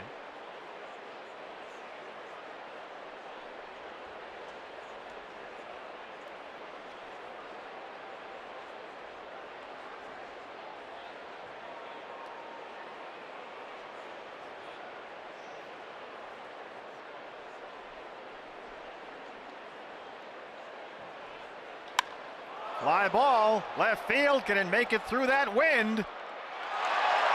Cuevas has it at the wall. Another one got knocked down by that wind blowing in from left. It stays 1-0.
Military by sharing a photo or video with hashtag #HatsOffForHeroes. For each post, T-Mobile will donate $1 to support veterans.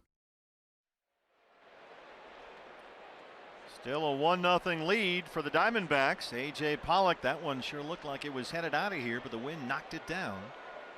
Cuevas caught up to it at the wall, so it stays 1-0. LeMahieu leads off the 5th.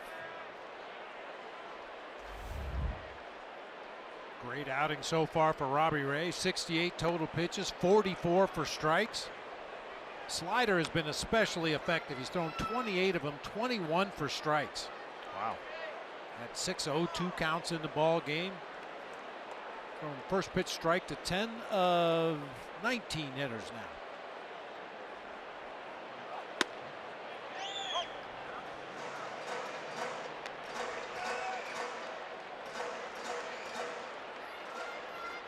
'70 pitches, 46 strikes. 1-1 on the Rockies second baseman.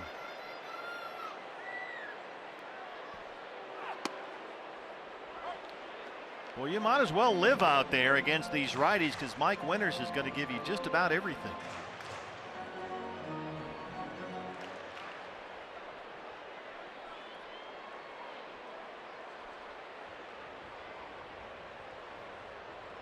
Coming in.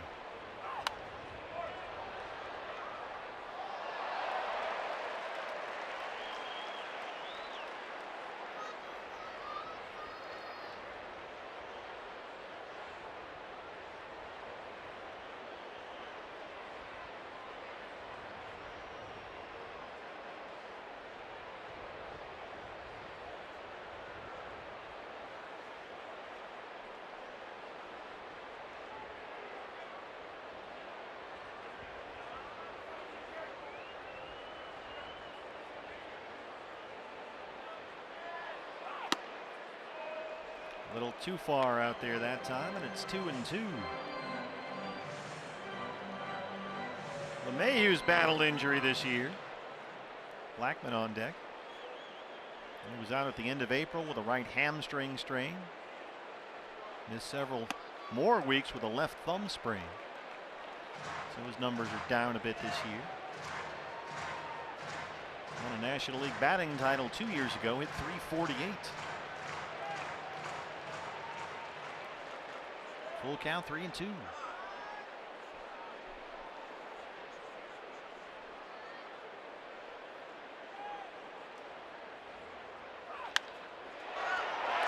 Hit it hard by Marte at second.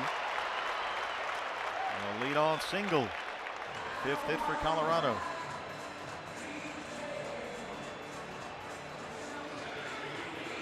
We always think of exit velocity in terms of fly balls. That's a good example of a hard hit ground ball right there. No chance to react for Robbie on the mound, and it's shot by Ketel Marte into center field before he had a chance to get over there into position. That ball was hit extremely hard.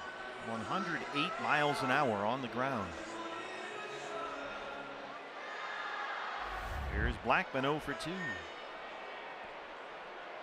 Robbie has pitched out of trouble most of the day here. Rockies have 1 hit in each of the first 5 innings. But he's been able to strand the base runner every time.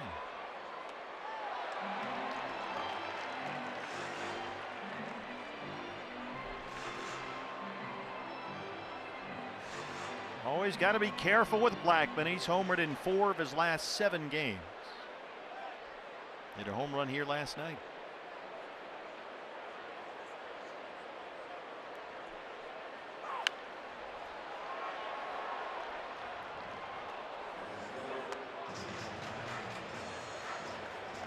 Maybe it's just from my brief tenure as a manager, but I think I'm hypersensitive to pitchers' body language out there on the mound. Robbie just looks a little different this inning. Maybe the second pitch to DJ LeMahieu, he took a little bit of extra time between pitches, and now he's taking a little more time between every pitch, maybe just slowing down the pace of the game here in the 5th inning. And velocity has been good, but the first fastball after the pitch to LeMahieu was 91. Now he's back up to 94 again, but just doesn't look the same as he looked in the first 4 innings. Can't really put my finger on any specific thing, but just looks different.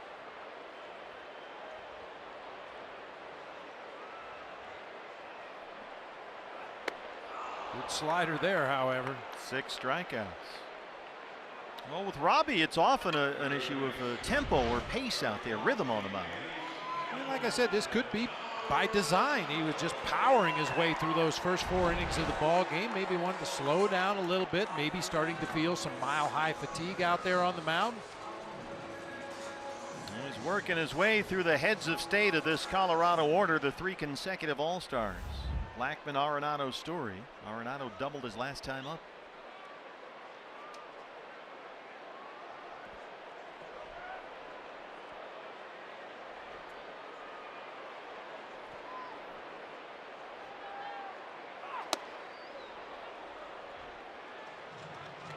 Fastball right at him, 0-1. And it's a very small drop off so far. He was consistently 95, 96 through the first 4 innings. Now he's more 92, 93, 94, which is still very effective, especially if you spot it well, but a little bit of a noticeable drop off in velocity.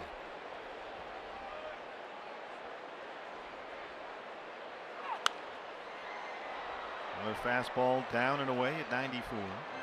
You saw him bend over at the waist right there a little bit. He just doesn't look comfortable right now.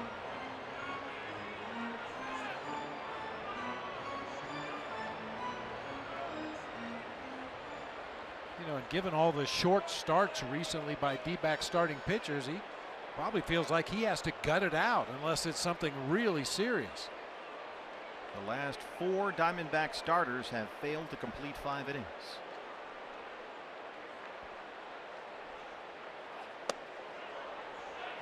Good slider, kept it down, 1-2. Robbie has 9 of his 13 outs so far today on that slider.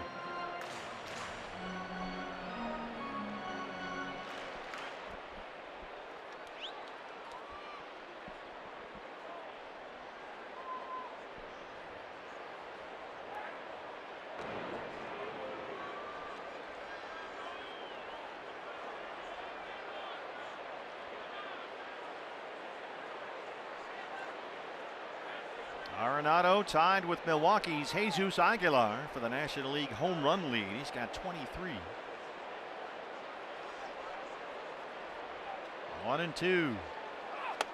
Fastball up.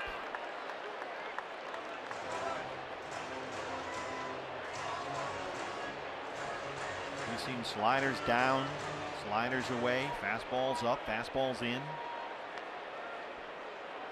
Really moving the ball around up there.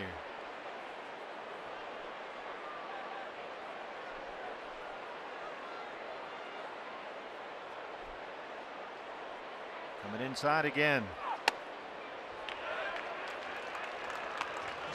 It's full, 3-2.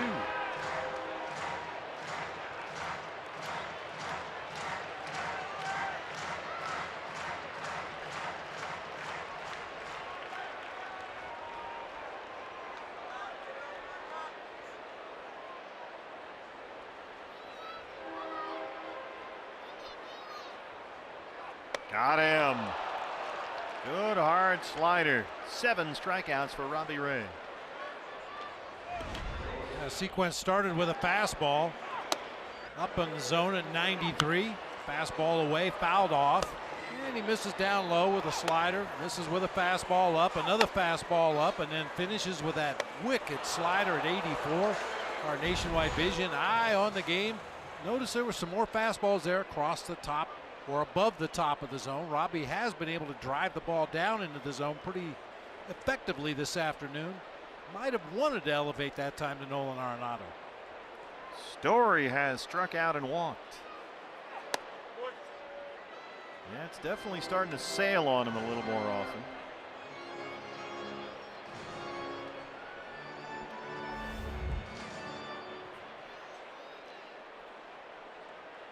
See the all-star numbers there for the Rockies shortstop.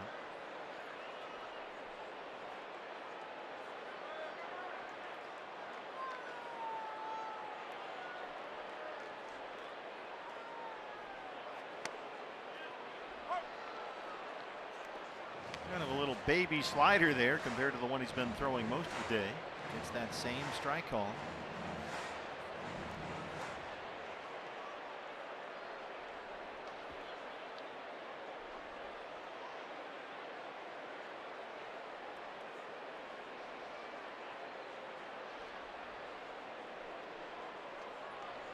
We'll see what Torey Lovullo wants to do here. Robbie's spot in the order will be up 5th in the top of the 6th inning.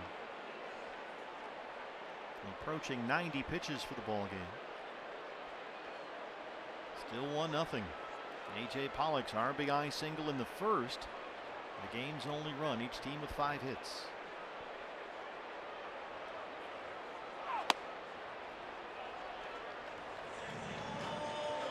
Yeah, he's getting a little frustrated. He can tell he's just not able, as you said, Bob, to drive down and finish off those fastballs.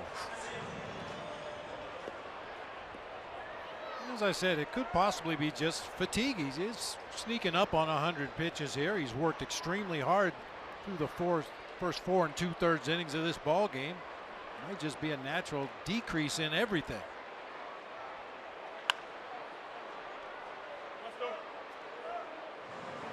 Tried a curveball. I haven't seen too many of those today from Robbie. Story couldn't keep it fair, and it's 2-2. That was the pitch that he went back to after he finally gave up on the changeup that was so effective for him last year, that curveball. He had a legit 3 pitches during an all-star season last year. 2 outs, 2 balls, and 2 strikes.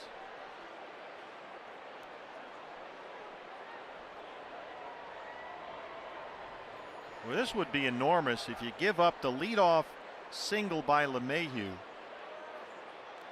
and then strike out all in a row the 3 Colorado All-Stars, Blackmon, Arenado, and Stewart. He's a strike away. LeMahieu takes off. Fastball's inside. Stolen base. Number 5 for DJ LeMahieu.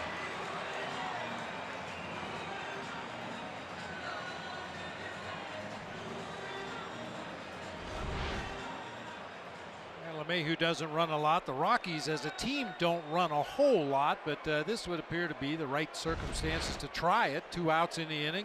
Get yourself into scoring position. Trevor Story can find outfield grass now. The Rockies will probably get on the board. Third 3-ball count in this inning for Robbie Ray. 3-2 on LeMahieu, 3-2 on Arenado. Now it's full on Trevor Story.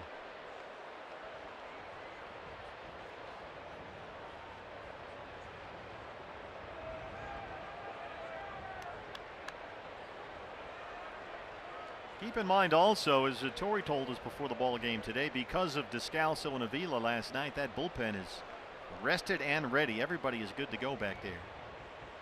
So there's no need to extend Robbie here today. Swing and a miss. The curveball. He struck out the 3 All-Stars right in a row. It's 1-0 Diamondbacks.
Nothing lead. Don't forget, fans, if you can't watch the D-backs on TV, you can stream the games live on your mobile device with Fox Sports Go. It's brought to you locally by your Valley Honda dealers. Download the free app and take Fox Sports Arizona and your D-backs with you wherever you go. We're at Coors Field, Colorado. What a performance there by Robbie Ray, now with 8 strikeouts. He's given up 1 hit each in 5 innings and stranded the base runner every time. Steven Souza Jr., who tripled his last time up, leads off the 6th against lefty Kyle Freeland. Souza tripled to lead off the 4th and was left stranded there as Freeland struck out 3.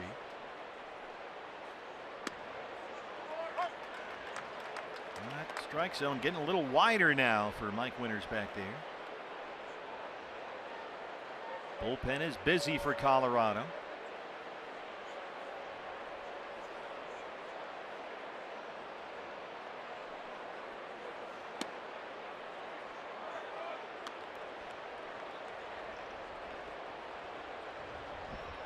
A lot of bodies moving around in the Diamondbacks bullpen, but nobody throwing at this point. Souza sends one to left center. That's well hit. And it one-hops the wall. Steven Souza Jr. A triple to start the 4th. Now a double leads off the 6th.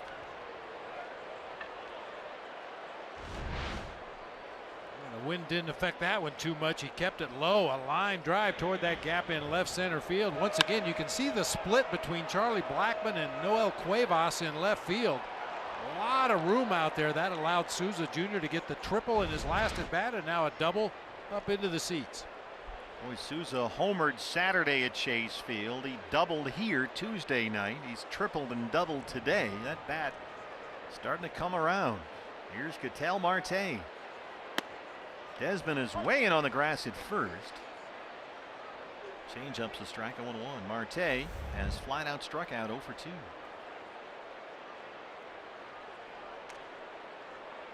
Look where Desmond's playing at first. Arenado near the bag at third.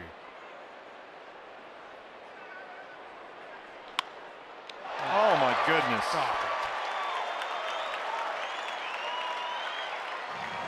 He is in a league all by himself. It's just remarkable. Yeah, just the reaction. I mean, look how close he is to home plate. That ball's hit on a line to his left. He makes it look easy. Just tremendously quick reaction time. That will do it for Kyle Freeland. He exits with 1 out in the 6th inning, trailing 1-0.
What's next brought to you by CenturyLink. We're on an airplane after this one, headed for Atlanta, GA.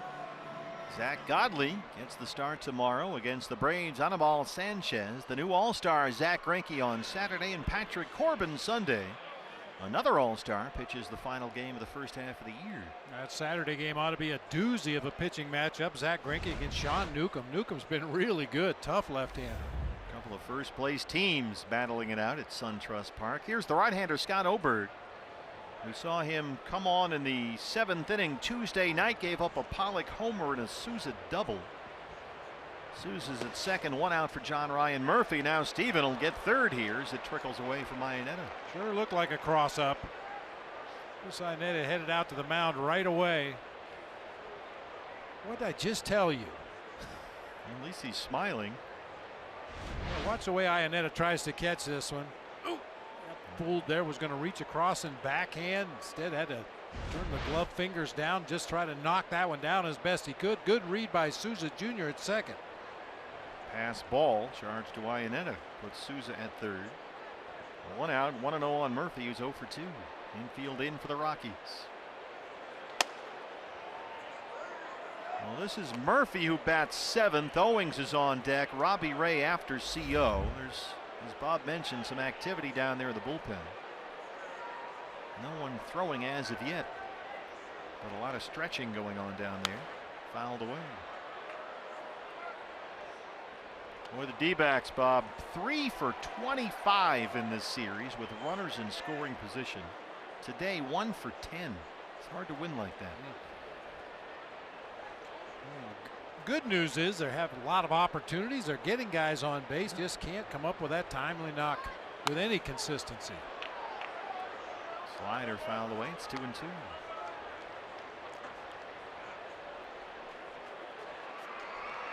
Well, for most teams, that does seem to run in cycles. You'll go through a couple week stretch of the season where every time you need a big base hit, somebody comes up with it. Then you'll go through another couple weeks where you can't buy a base hit with runners in scoring position. 97 from Oberg. Murphy fights it off to stay alive.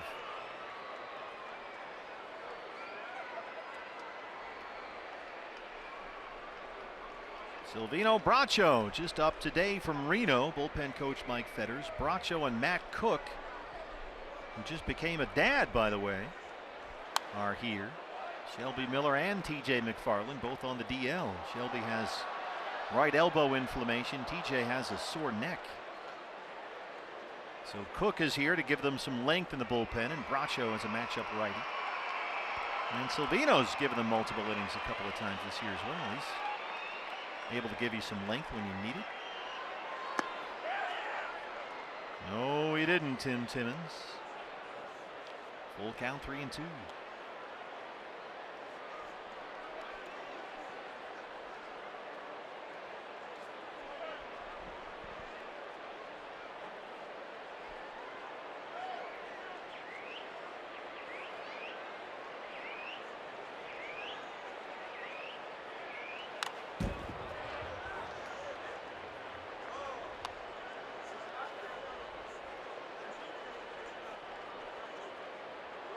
Said it last night about a number of at-bats in the ball game. It's been a good at-bat. He's seen a bunch of pitches. Make it a great at-bat. Finish it off with a base hit.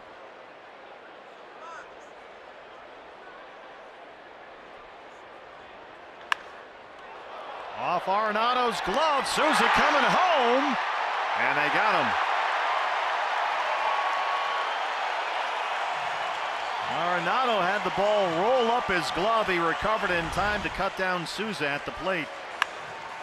Well, once again, the reaction time. Playing in, knocks down that hard hit ball. Perfectly legal there at home plate. Chris Iannetta is blocking the lane to home plate. And I have to take a look at that one. Souza is an enormous human being. He's 6'4", 225, coming in full speed. Not quite sure if Chris Iannetta gave Souza enough of a sliding lane right there, but looks like we're going to play on.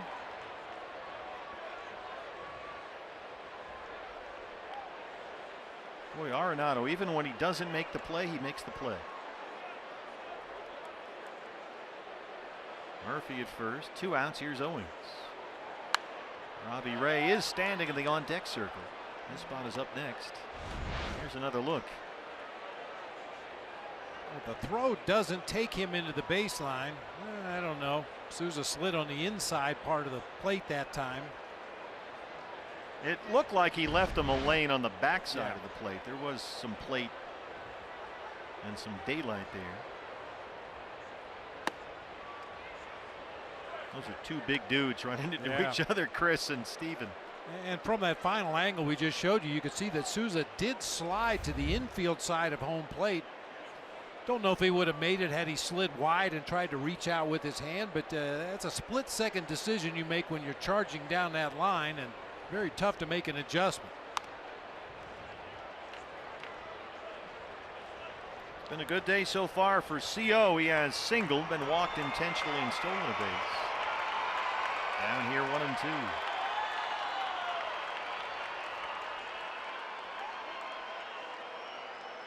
Action in both bullpens right now. Chris Russin, the left-hander, started warming up for the Rockies.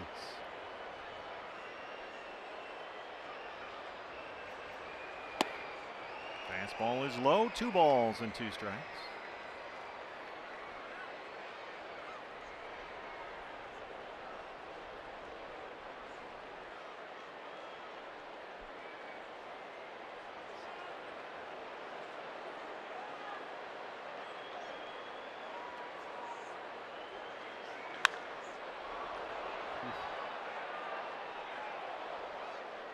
Turned on a slider.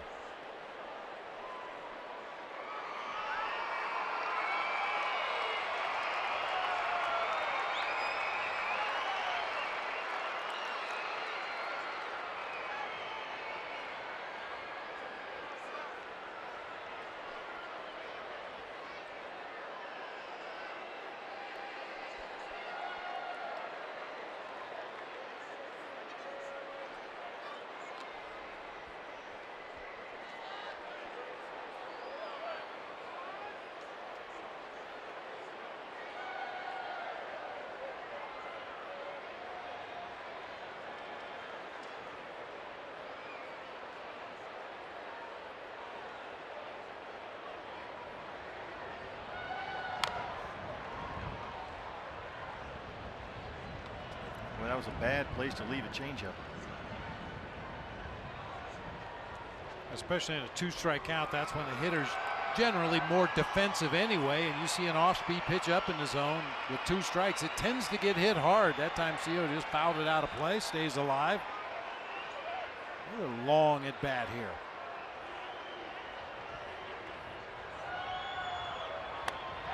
Chased a high fastball. Bottom 6, it's still 1-0 defense.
Bottom half of the 5th inning, after the LeMahieu single, he strikes out Blackman, strikes out Arenado, and strikes out Trevor Story. 2 sliders and a curveball right there. Some of the best pitches Robbie threw all afternoon, maintaining that 1-0 Diamondbacks lead as we head to the bottom half of the 6th inning here at Coors Field.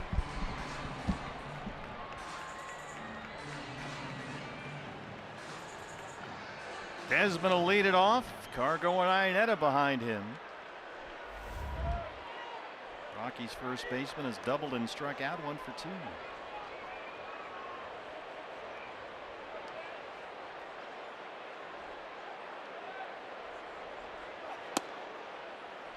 Silvino Bracho starts to warm up once again at the D-back bullpen.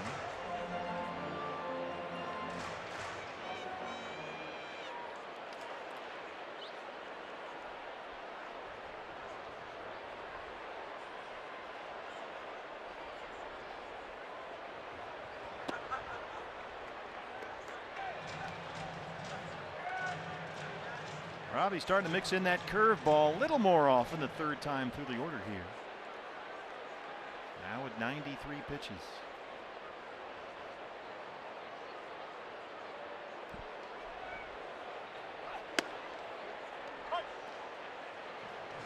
He does seem to be laboring a lot more.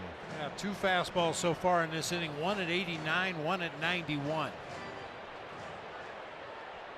Chafin has started warming up along with Bracho.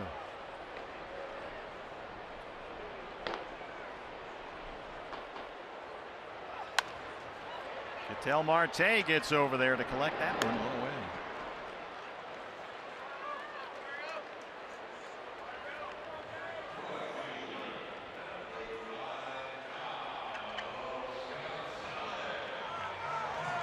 Cargo 0 for 2.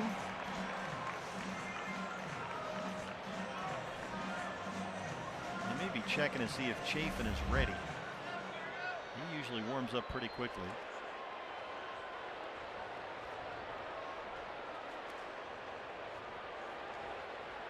Still Robbie. Shift is on against Gonzalez.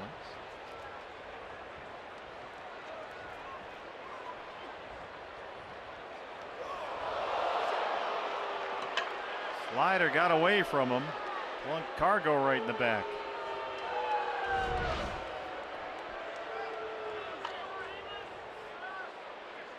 And here comes Torrey.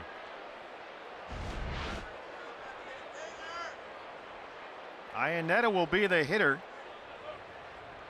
Cuevas behind him, Bracho and Chafin in the bullpen. Robbie Ray Bob was just terrific here today.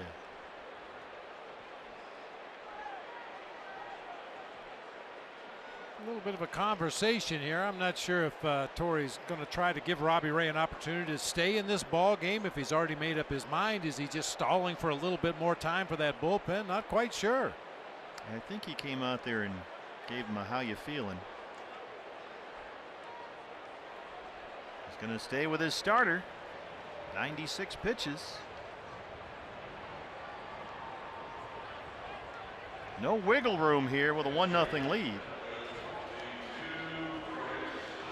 As always, Torrey knows his pitching staff, along with Mike Butcher, a lot better than we do up here in the booth. But I think probably the end of the line for Robbie. I mean, the velocity has really dropped off. We've seen him go to more of those slow curve balls than the harder slider. We've seen him in this inning, you know, flexing his chest, rubbing his arms back and forth across his chest. Once again, I just don't know what the problem is. He just doesn't look the same as he did in the first 4. Still pitching effectively, but just doesn't look the same. The body language is very different, and as you have pointed out, the velocity is down just a tick here. Approaching 100 pitches at this elevation. You know, especially with, as Torrey told us before the ball game, a rested and ready opening day bullpen. Yeah. Iannetta has struck out in single.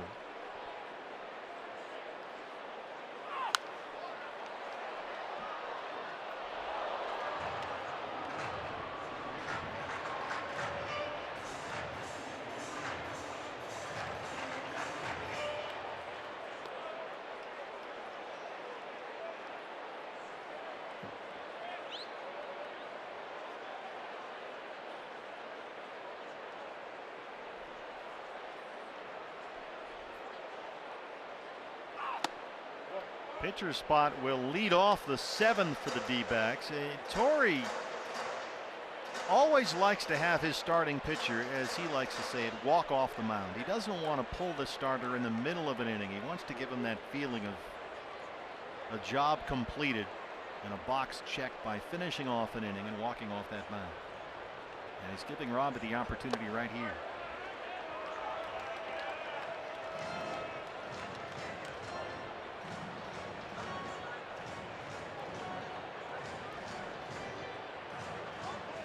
A 100 pitches, 62 strikes. He's walked 2, he's struck out 8.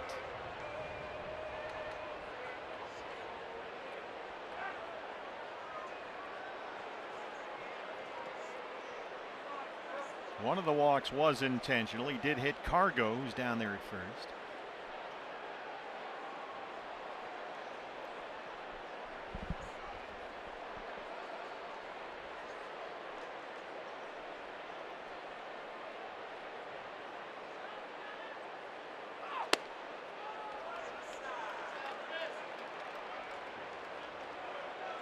Full count, 3-2. Cuevas on deck.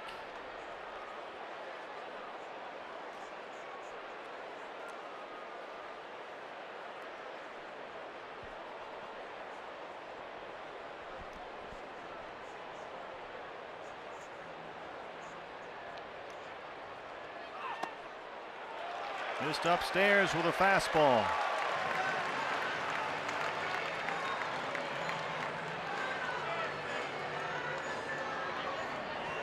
And that's going to be it.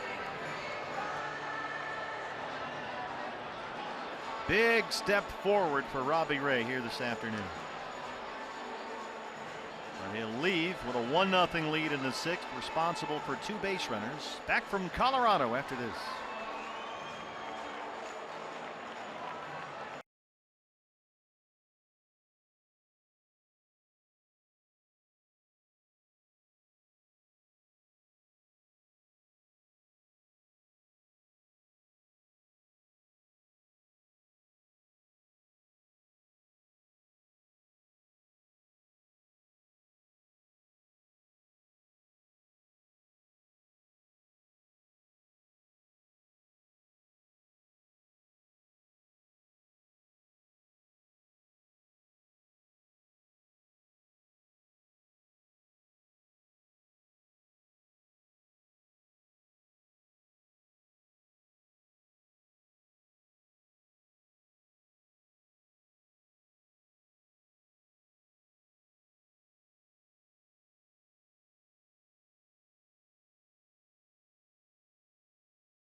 Roberts' air conditioning and plumbing cool plays of the game. Robbie Ray, 3 walks, 8 strikeouts, terrific slider, and a really good fastball. By far the best we've seen from Robbie this season. He was really good that first start against the Marlins, but really sharp today. The velocity was tremendous through the first 4, and that slider curveball combination really served him well for his out pitch. Responsible for 2 base runners here in the 6th inning, 1 out. And recalled from AAA Reno today, the right-hander Silvino Braccio. Had only been down there about a week. And he's pitched very well for the Diamondbacks this year. A 1.72 ERA in 13 appearances. Noel Cuevas, the scheduled hitter for Colorado. Bud Black will counter and go to the left hand, batting Gerardo Parra. He's hitting .291 with 5 homers. Pitcher spot is after that. Raimel Tapia has come out in the on-deck circle. Cargo is at second, Iannetta at first, 1 out.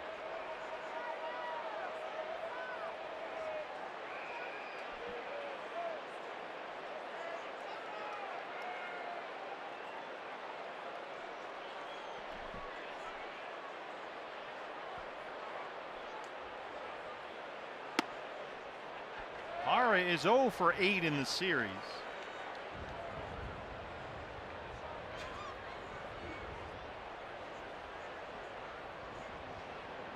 D-backs have hung on to this 1-0 lead all day long. A.J. Pollock had an RBI single in the first inning, and it's held up ever since.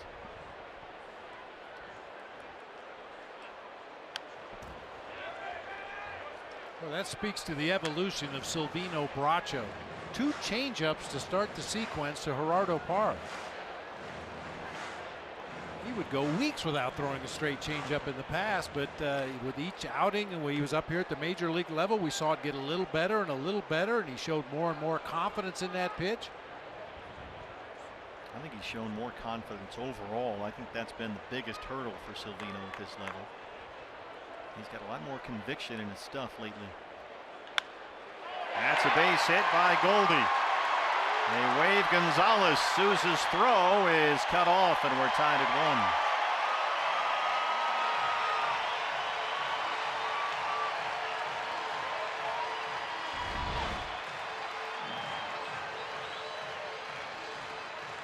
That one catches a little bit too much plate. Parra is out in front. But able to get the barrel on it, shoot it into right field. By the time Souza Jr. runs it down, Carlos Gonzalez has scored from second base. The Rockies have runners at first and second. Tapia, the left-hand batter, is announced as the pinch hitter in the pitcher's spot. Here comes Torrey. He's got Chafin ready to go. We're back after this.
Single, all with 1 out, have tied the ball game at 1 here in the 6th. And after Raimel Tapia was announced as the pinch hitter, Torey Lovullo goes to his left-hander. It's Andrew Chafin. Chafin's 45th appearance of the year.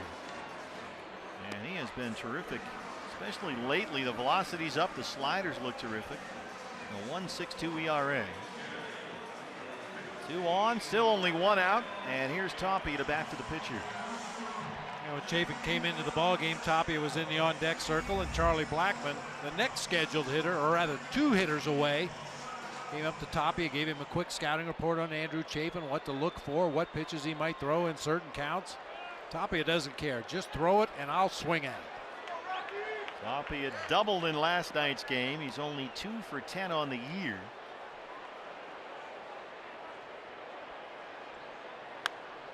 This is a young guy with a lot of tools, only 24 years old. But he spent most of the season at AAA Albuquerque, where he's hit over 300.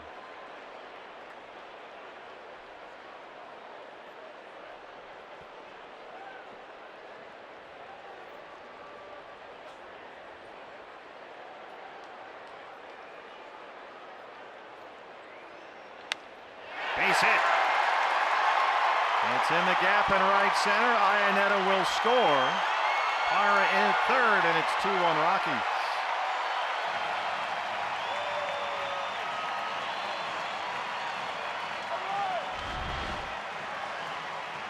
Tapia, he's not looking to draw a base on balls, especially with the runner in scoring position. He's going to hack. Took a big swing at the first pitch, gets this one off the end of the bat toward the gap in right center, where Steven Souza Jr. cuts it off and holds him to a single, but the Rockies take a 2-1 lead. Well, back-to-back RBI singles against the D-backs bullpen. Still only 1 out. And the lineup turns around. First and third for LeMahieu, who has singled twice.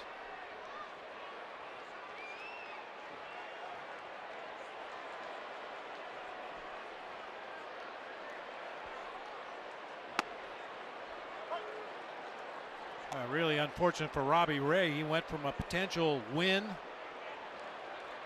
to a no decision, and now is on the hook for a loss if the score stays the way it is.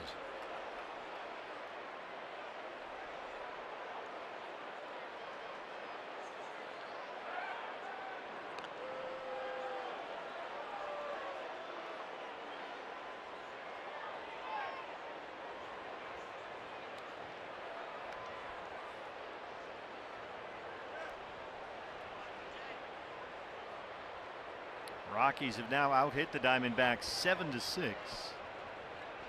0-1 on LeMahieu.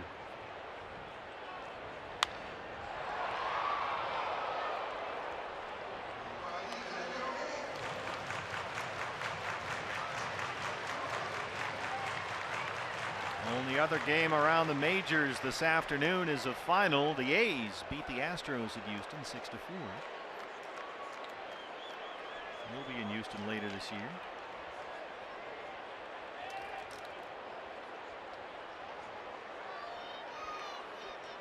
Middle of September.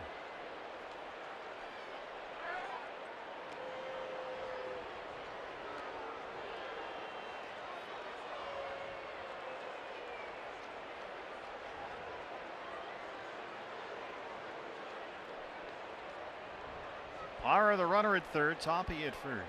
Still only 1 out, 0-2 on LeMahieu.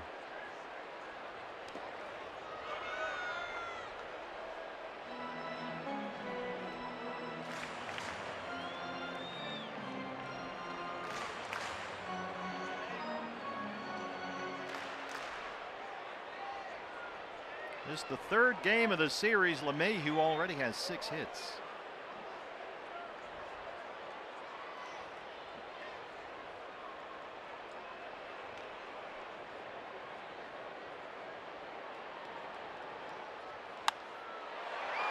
This one is out to right. Parra at third. Here he comes. The throw from Souza's offline, and it's 3-1 Rockies.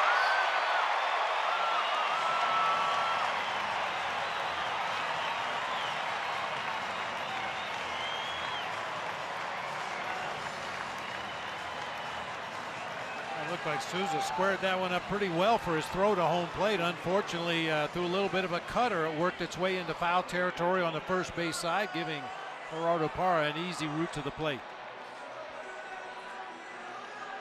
Two down for Blackman, who's 0 for 3.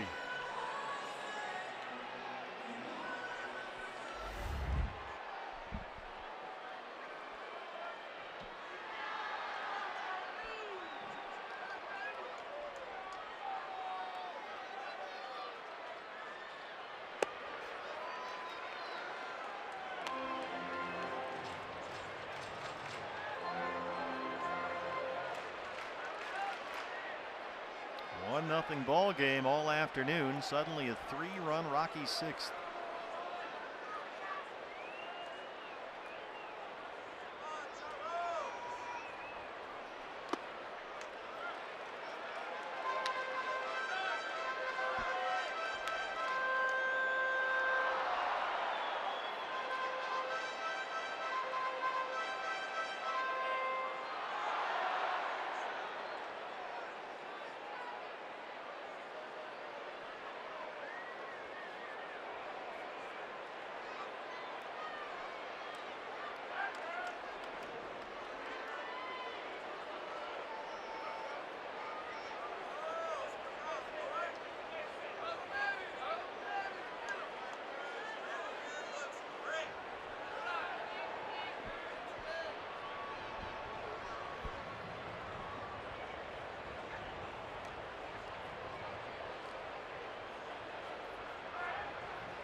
Tony Diaz coaching at first.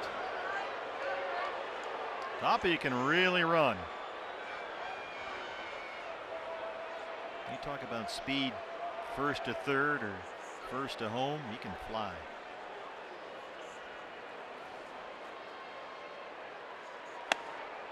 Fastball up.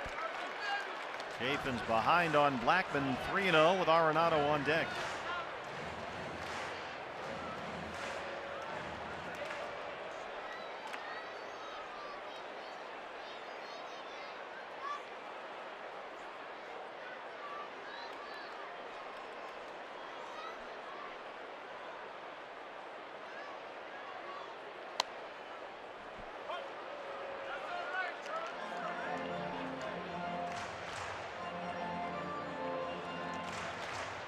Readily apparent that the Diamondbacks are looking for the third out of the inning here with Charlie Blackman. I don't think you want to have Andrew Chafin facing Nolan Arenado, but Torrey will do what he has to do.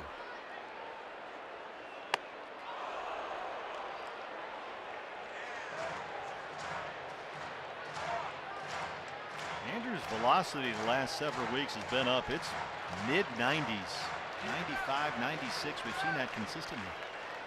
And with the increase in velocity, also his slider's been much better. He went through a stretch there about a week or 10 days where every slider he threw bounced in front of home plate. Made the adjustment and the velocity spiked up at the same time. There goes Tapia. Blackman fouls off a fastball.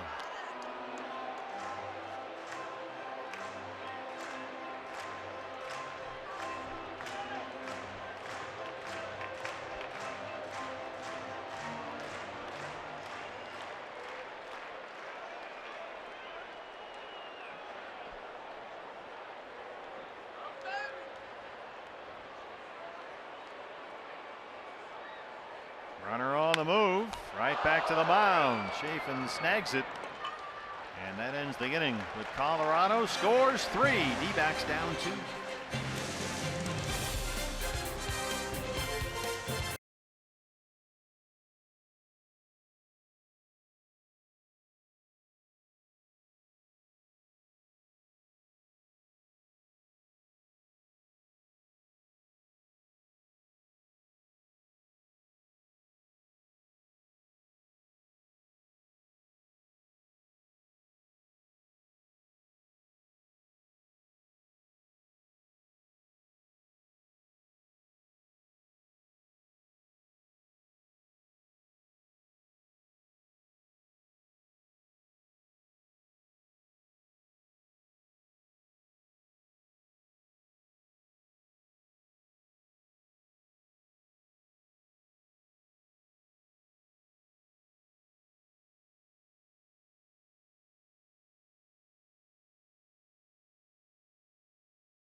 D-backs trail the Rockies 3-1. Fans, MLB at Bat is your #1 D-backs app. You can customize your experience and catch every moment this year. Get D-backs home screen icons, features like the MLB.TV Game of the Day.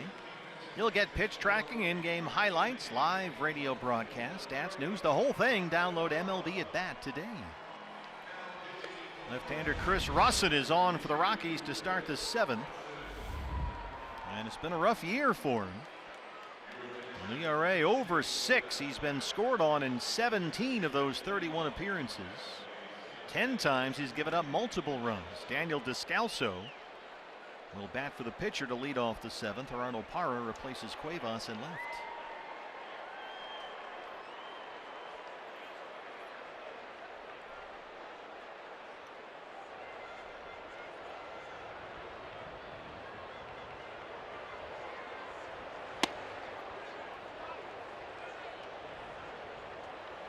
Descalso 269 homers this year.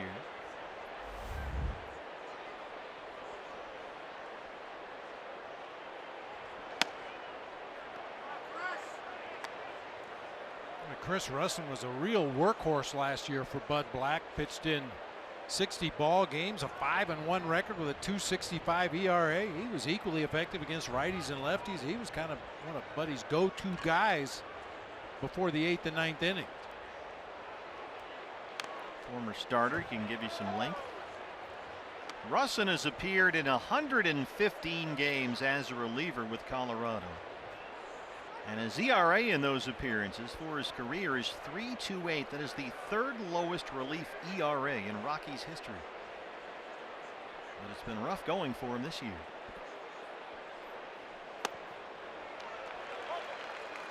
There's that cut fastball. 2-2 on Descalso.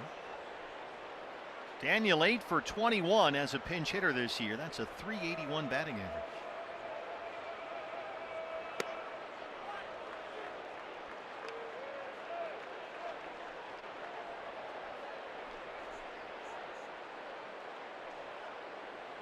Leadoff man John Jay on deck. D-backs have been out hit 7-6. They trail it 3-1.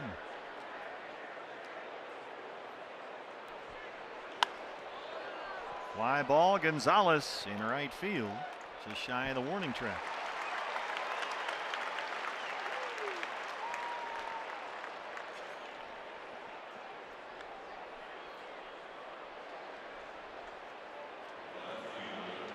Here's John Jay. He was hit by a pitch to lead off the ball game. Scored on an H.A. Pollock RBI single. He's 0 for 2.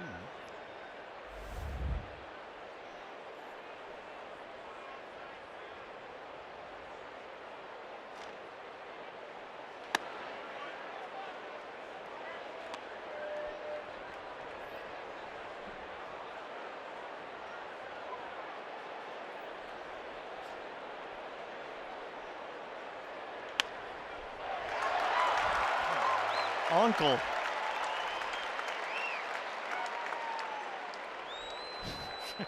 Son, that ain't no way to make a living in the big league. It seems like he's always in exactly the spot he needs to be in. That looked like a base hit to the opposite field, but no.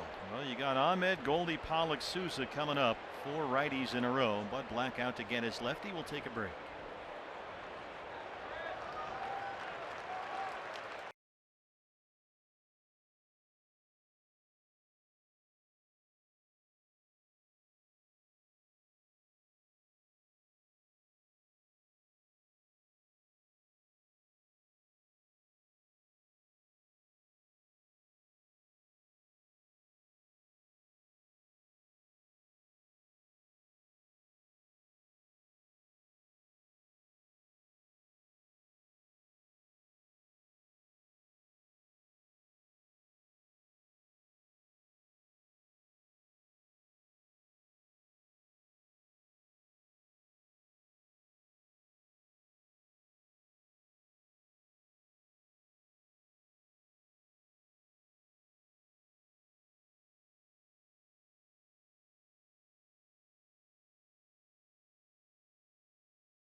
the hitter. He'll face the right-hander for the Rockies, who's been one of the best in the league this year, Adam Ottavino.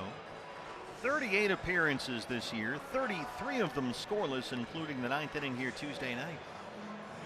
And a real rarity here at Coors Field, a relief pitcher that actually gets cheered when he comes in from the bullpen. Although Ottavino has been scored on 3 times in his last 6 games. Randall Delgado getting loose in the Diamondback bullpen. Base is empty, 2 down for Nick. He doubled his last time up, 1 for 3.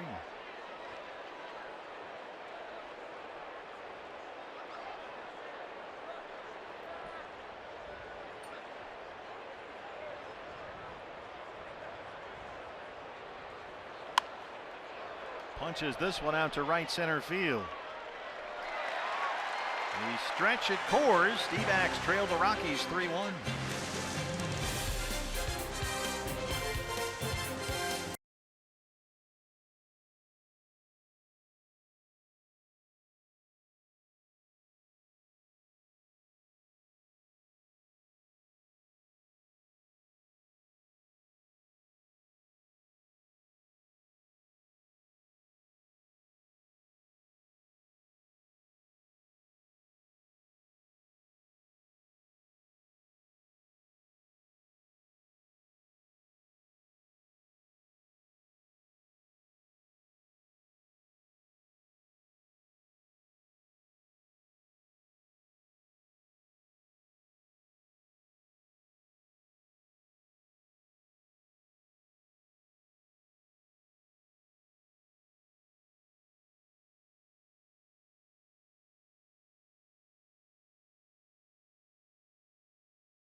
Diamondbacks trail the Rockies 3-1, bottom 7. Hey, tomorrow, brand new episode. It's D-backs driven in.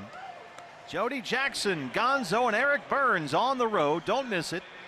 D-backs driven in, presented by Sanderson Ford tomorrow, right after the D-backs and Braves game.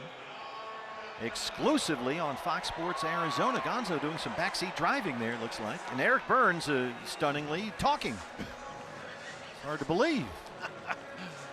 I think that's a hairstyle that would look great on you.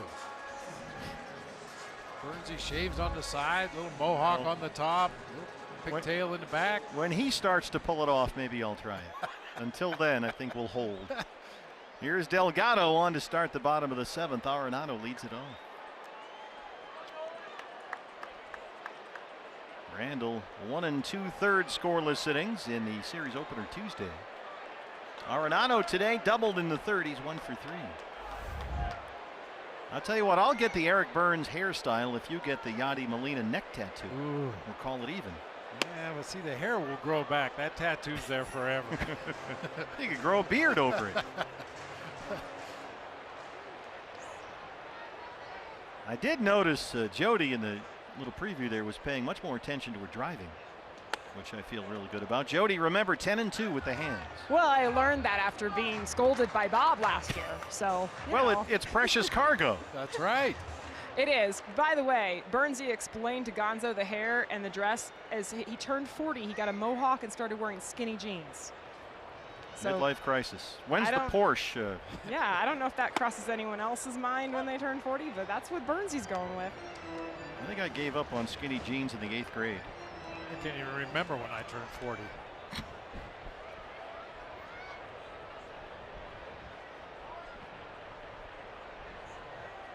But I'm sure skinny jeans were not a part of the celebration. Yeah, give me skinny jeans and the Travis Bickle hairstyle. Let's see how that works out for you. Good pull, Travis Bickle. Well, it looks just like him. 2-2.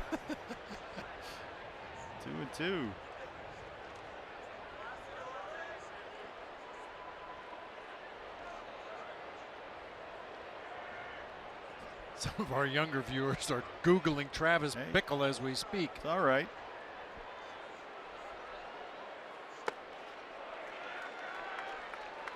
Randall tried the slider that time, and it's full on Arenado with Story on deck.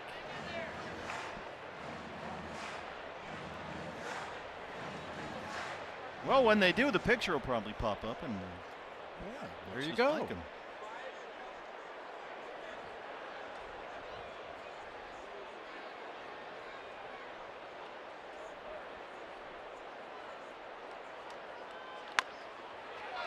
Tap to third. Chris Owings down there today. One down. Here's Story, who has struck out twice and walked. He's 0 for 2. CO's first play in this ball game with Robbie Ray starting, throwing that left-handed slider down and into right-handed hitters. You would expect a few more ground balls to be hit to the left side, but first play for CO in the ball game today. He hasn't played down there a whole lot, but when he has, he's looked real smooth.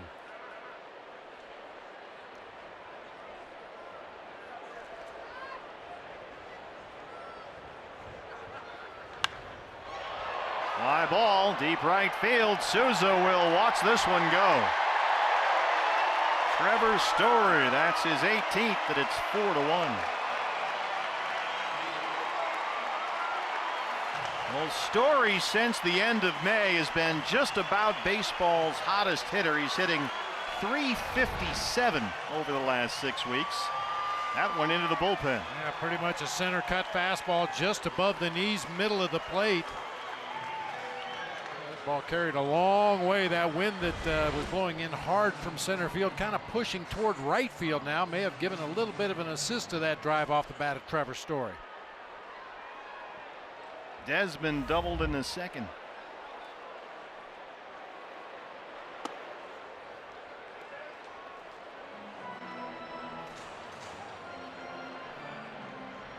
Ian Desmond 5 hits in the series. He's knocked in 6.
All 4. That'll bring up Carlos Gonzalez. Not missing by much. Pitches just a little bit off of both corners that time in the at bat by Ian Desmond, and Randall does not get the call when he needs it.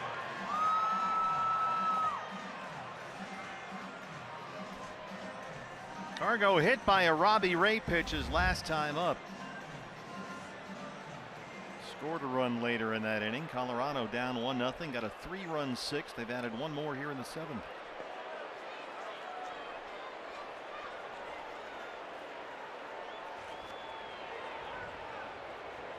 D-backs have 3 infielders on the first base side. Change up off the plate. Got the call for Mike Winters. It's 0-1.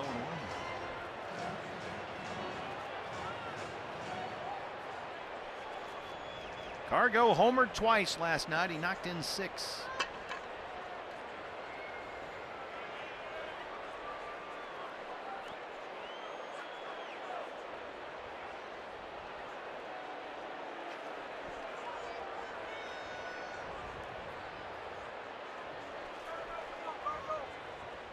Gonzalez's bat starting to come around, and the Rockies could really use it. He's hit safely in 7 of 8 games in July.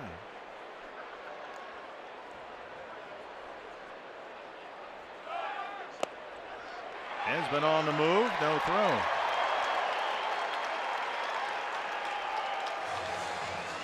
That pitch was in the dirt. John Ryan Murphy backhanded it, but then just couldn't find the handle. Didn't want to risk a bad throw and allow Desmond to advance on to third base, so he just hung on to it that time. Rockies keeping their foot on the accelerator here. 1-1 on Gonzalez.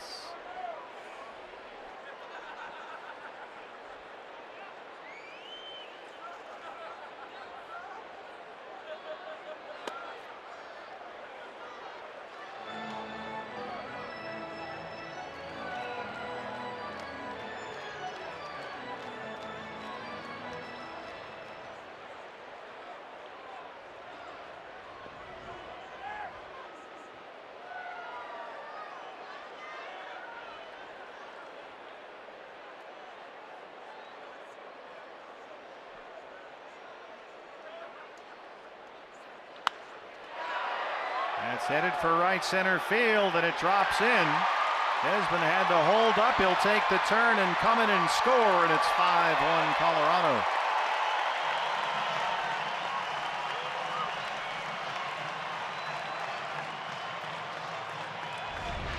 That's definitely a Coors Field base hit. Cued right off the end of the bat. A.J. Pollock, respecting the power of Carlos Gonzalez, was playing really deep. That one dunks in, and when A.J. fans on it on that first attempt, Desmond comes around and scores from second base. Chris Iannetta has singled, walked, and scored. 1 for 2 today.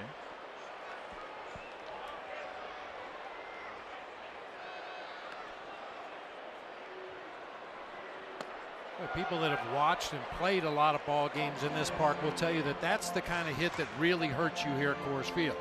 You think of the tape measure home runs and the home run balls into Helton's hamburger shop out there, but it's those check swings or balls off the end of the bat or jam shots that drop in front of outfielders because they have to play so deep. Hard to short, right to Ahmed. And Marte turns it. But the Rockies get 2 more. They lead at 5-1.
Bracho, Chafin, Delgado.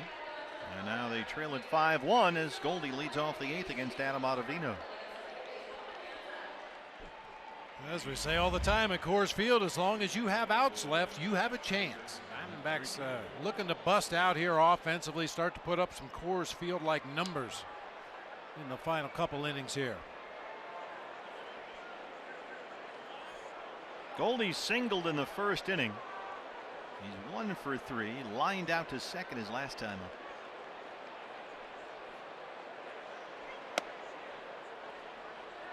D-backs have had their chances today. A runner at second, 2 outs in the second, couldn't get it home. A leadoff triple in the fourth was left there. A 1-out double in the fifth was stranded. A runner cut down at home on an infield tapper in the sixth inning for another run. 1 for 12 with runners in scoring position. They've been out hit 9-6. They trail at 5-1.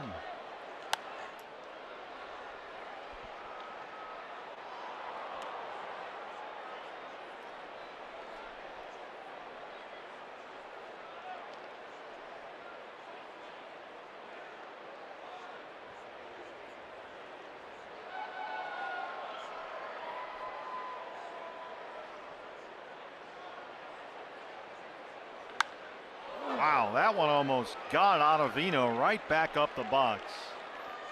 Second hit today for Goldie, a leadoff single. Oof, that was close.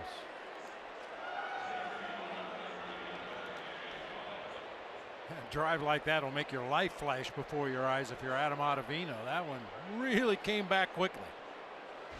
107 miles an hour right back at you. Oh, wow. Fortunately, it missed him. Matt Cook started warming up in the Diamondback bullpen. Here's AJ, who has knocked in the D-backs' only run, an RBI single in the first.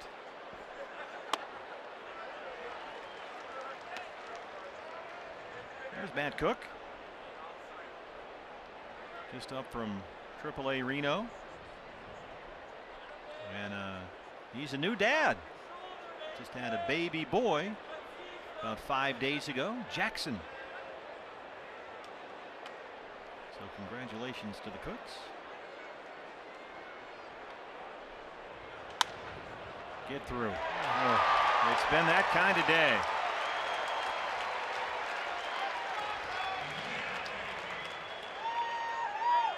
Well, at least it wasn't Nolan Arenado. Yeah, that's right. Try somebody else. Arenado's handled everything that's come down his way. Line drives and one hoppers, balls off his chest. At least AJ tried somebody else. Well, Steven Souza Jr. is starting to really barrel up some baseballs. Had that long home run Saturday at Chase Field. He doubled here Tuesday. He has tripled and doubled today. A leadoff triple in the fourth, a leadoff double in the sixth. Goldie on the run with that one. It's skied behind shortstop for Story. 2 out.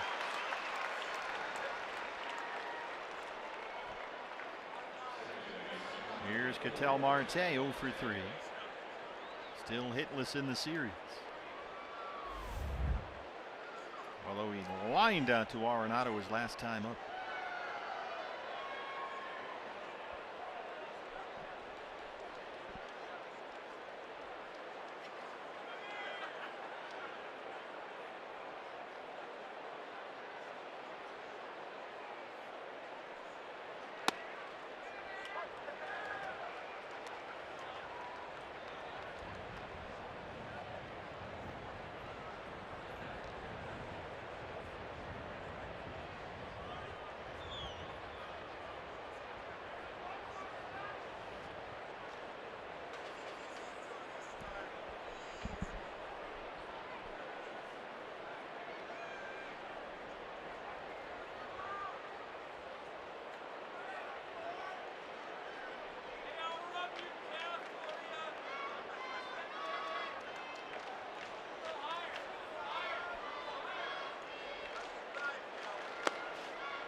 Sometimes as a catcher, pitchers drive you nuts.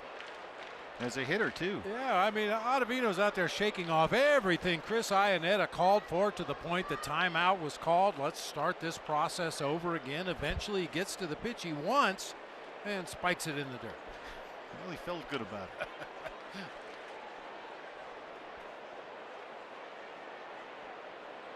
Goldie on the run. Iannetta's throw. Not in time. Boy, Goldie, that's his third stolen base this year. As you mentioned the other day, not running nearly as much as he has in the past, but that is a perfect pop-up slide. Oh, absolutely. I mean, Ottavino is extremely slow to the plate. He's a guy you want to try to run on, but left leg extended. When the foot hits the bag, it stays right there. I mean, none of the head first nonsense. No risk of injury to your thumb, your finger, your hand, your wrist. He's not going to overrun the bag. That's just absolutely perfect. And not surprising. I mean, the fundamentals of the game, you know, sometimes people poo-poo the fundamentals. Just hit the ball in the seats. That's all you need to do. Throw 100. That's all you need to do. But when you see a player as well-rounded as Goldie that does all the fundamentals well, it's just a joy to watch him play the game. And then it makes you go, well, why doesn't everybody do it that way? Well, you're not going to break a finger. You're not going to break your hand. You're not going to overslide the bag. You're not going to get on the highlight films. You want to look good. You want to be on TV late night. Show all your family and friends. Look at this head first slide. That was the way Lou Brock used to do it. Just that straight pop-up slide. Not to mention, it gets you into a position where if there's an overthrow or the ball gets far enough away from the middle infielder, you might be able to advance 90 more feet because you're on your feet and ready to go. Yeah, usually there's a guy laying in the dirt on his stomach and he can't get up and run anyway, even if the ball rolls to the outfield. That one missed. Good slider from Ottavino, and Marte's worked at full 3-2. Murphy on deck.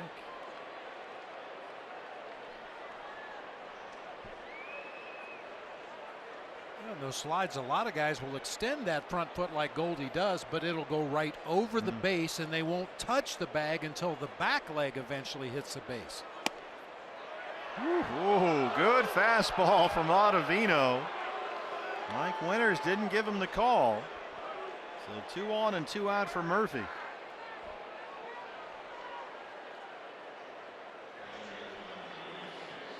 John Ryan 0 for 3.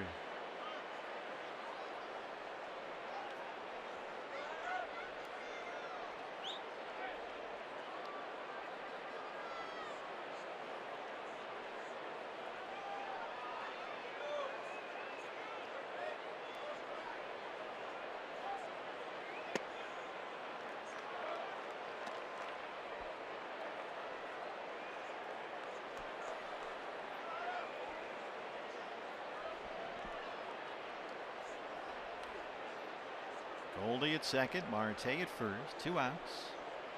D-backs trail at 5-1.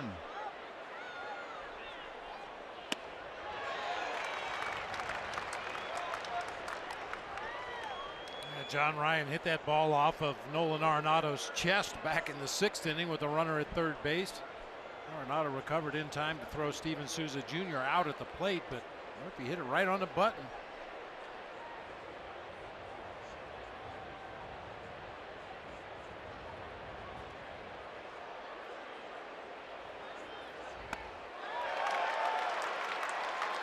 Diamondbacks this year with runners on base are hitting .250 as a team. But in this series, that batting average with runners on is .146. Ouch. They are 6 for 41 at Coors Field with runners on base. Murphy down 1-2.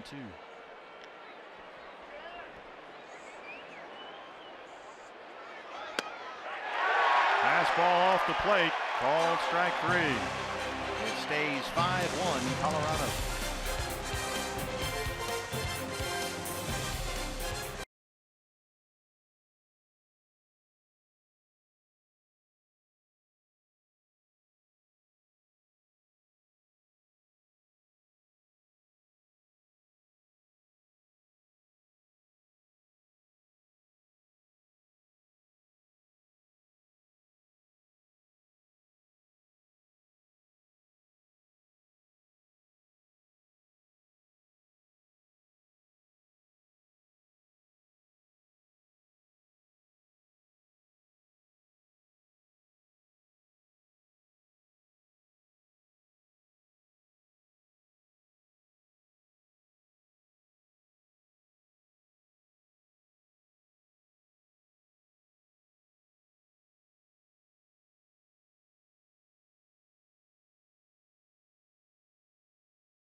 Rockies 5-1 as we hit the home half of the 8th inning. It's a big NL West matchup. And there's more coming up next weekend at Chase Field. Rockies will be in town, and kids 15 and younger get free, that's right, free tickets with the purchase of an adult ticket. This is a great deal. Free baseball for the kids. dbacks.com/kids has all the info. Rockies will be our first series of the second half of the year, starting a week from tomorrow, right? Matt Cook is back up and working out of the bullpen here. He'll start the 8th inning. We've seen Cook and Bracho in this one today. Both guys called up from Reno after Shelby Miller and TJ McFarland both went on the DL this morning. Parra leads it off for the Rockies. I don't believe I heard their travel plans, if they had any issues getting in here after a night game last night before a day game today. That's not always an easy thing to do. So Matt is here to work out of the bullpen for a while now. D-backs won't need a 5th starter for a long time, so Matt can give them some length and essentially filling the TJ McFarland role in that bullpen, only from the right-hand side. And it's good to have him back. Tom Murphy, one of the backup catchers, is in the on-deck circle. He will hit for Ottavino. Davis, the closer, has been warming up in the bullpen.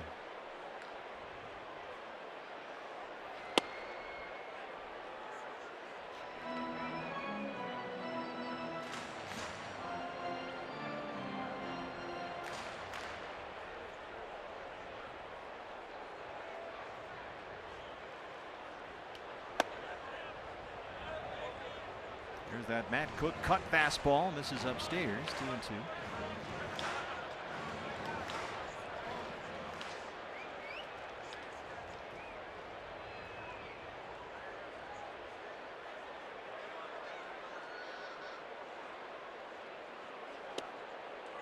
Matt has pitched pretty well as a starter with Reno this year.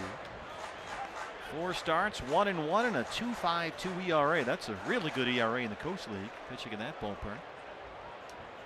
Got the win in his last start with Reno. That was the 4th of July against Sacramento. Gave up just 1 hit in 6 innings.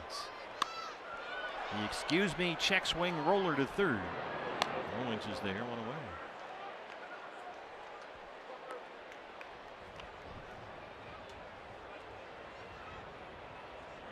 Here's Murphy hitting for Ottavino.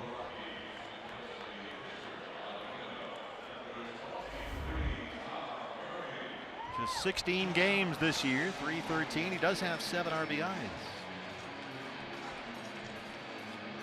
Rockies right now carrying 3 catchers, just like the D-backs. They've got Murphy and Walters and Iannetta.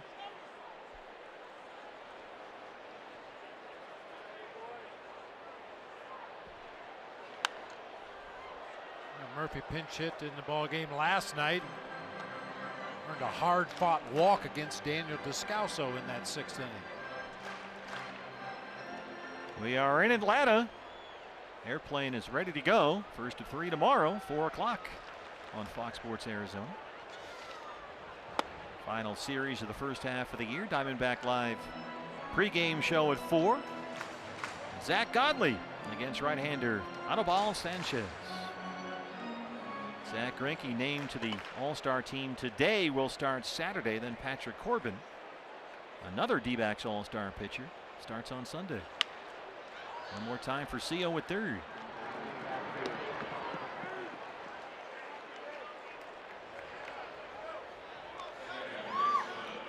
DJ LeMahieu. He has singled twice, stolen a base, and knocked in a run. Pretty much your standard DJ LeMahieu day. 6 hits in the series.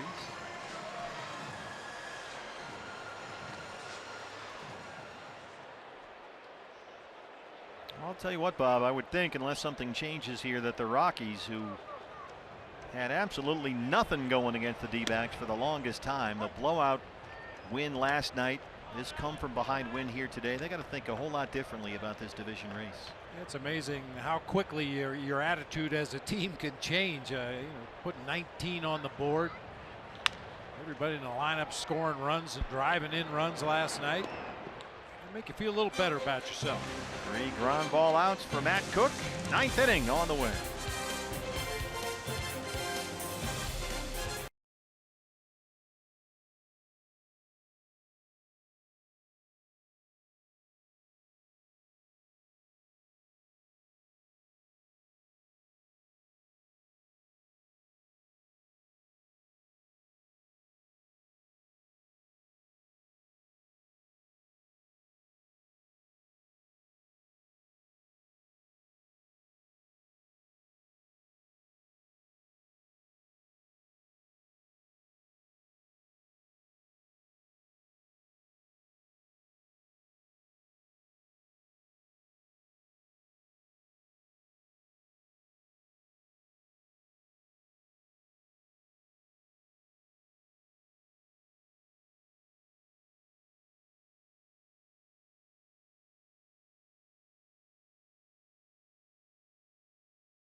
may end up with a loss here today, but he pitched a wonderful ball game. He looked really, really good. Not much offense to speak of for the D-backs, who led it 1-0. The bullpen had some hiccups in the 6th and the 7th, and now it's 5-1 Colorado, and the closer Wade Davis is on to start the night. 9 left on for the Diamondbacks today. They had a couple of really golden opportunities, none bigger than that 4th inning after the Steven Souza Jr. leadoff triple. They just could not get him home. See the numbers on Davis. The ERA is a little thick. The 25 saves. No one in the National League has more, so he's for the most part done the job. After getting a 3-year, $52 million free agent deal in the offseason to come here and close.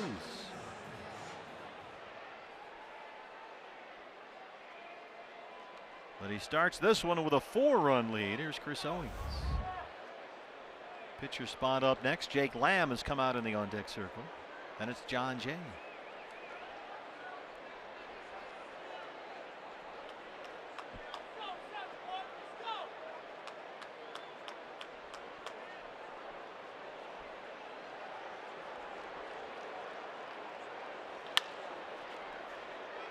Story spins and throws. Wow, what a throw, right on the money. If you're a believer in defensive metrics, Story was actually the best in the league last year, and that's one reason why. Boy, great body control to spin around with your back to your target, moving the entire time, and get off that throw and still make it accurate right on the chest of Ian Desmond for the out. That's a nice play. Here's Jake Lamb. Jake 235, 6 homers. Singled twice and scored a run last night. Rockies put the shift on. And Mayhew well back on the outfield grass at second.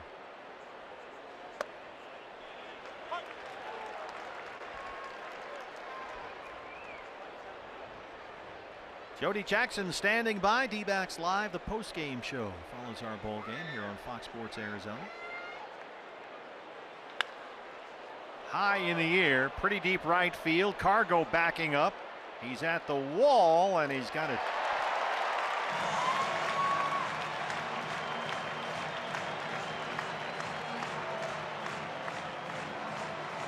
Last man standing, John Jay, the leadoff man.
Balls a strike, 2-1. Diamondbacks just a half game lead over the Dodgers atop the National League West. LA plays later tonight at San Diego. Giants are off. They host Oakland starting tomorrow night. Here's that Wade Davis cut fastball. And the Rockies are a strike away from a series win.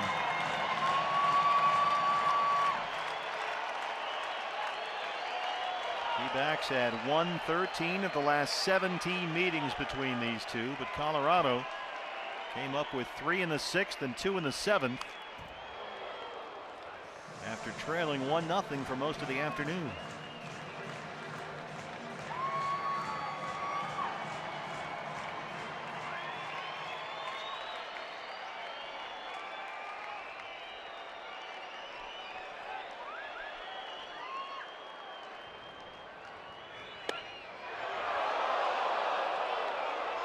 Not that far out.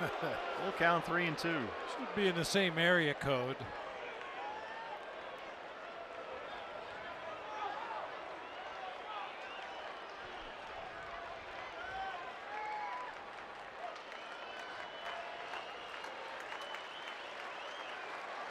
Got him.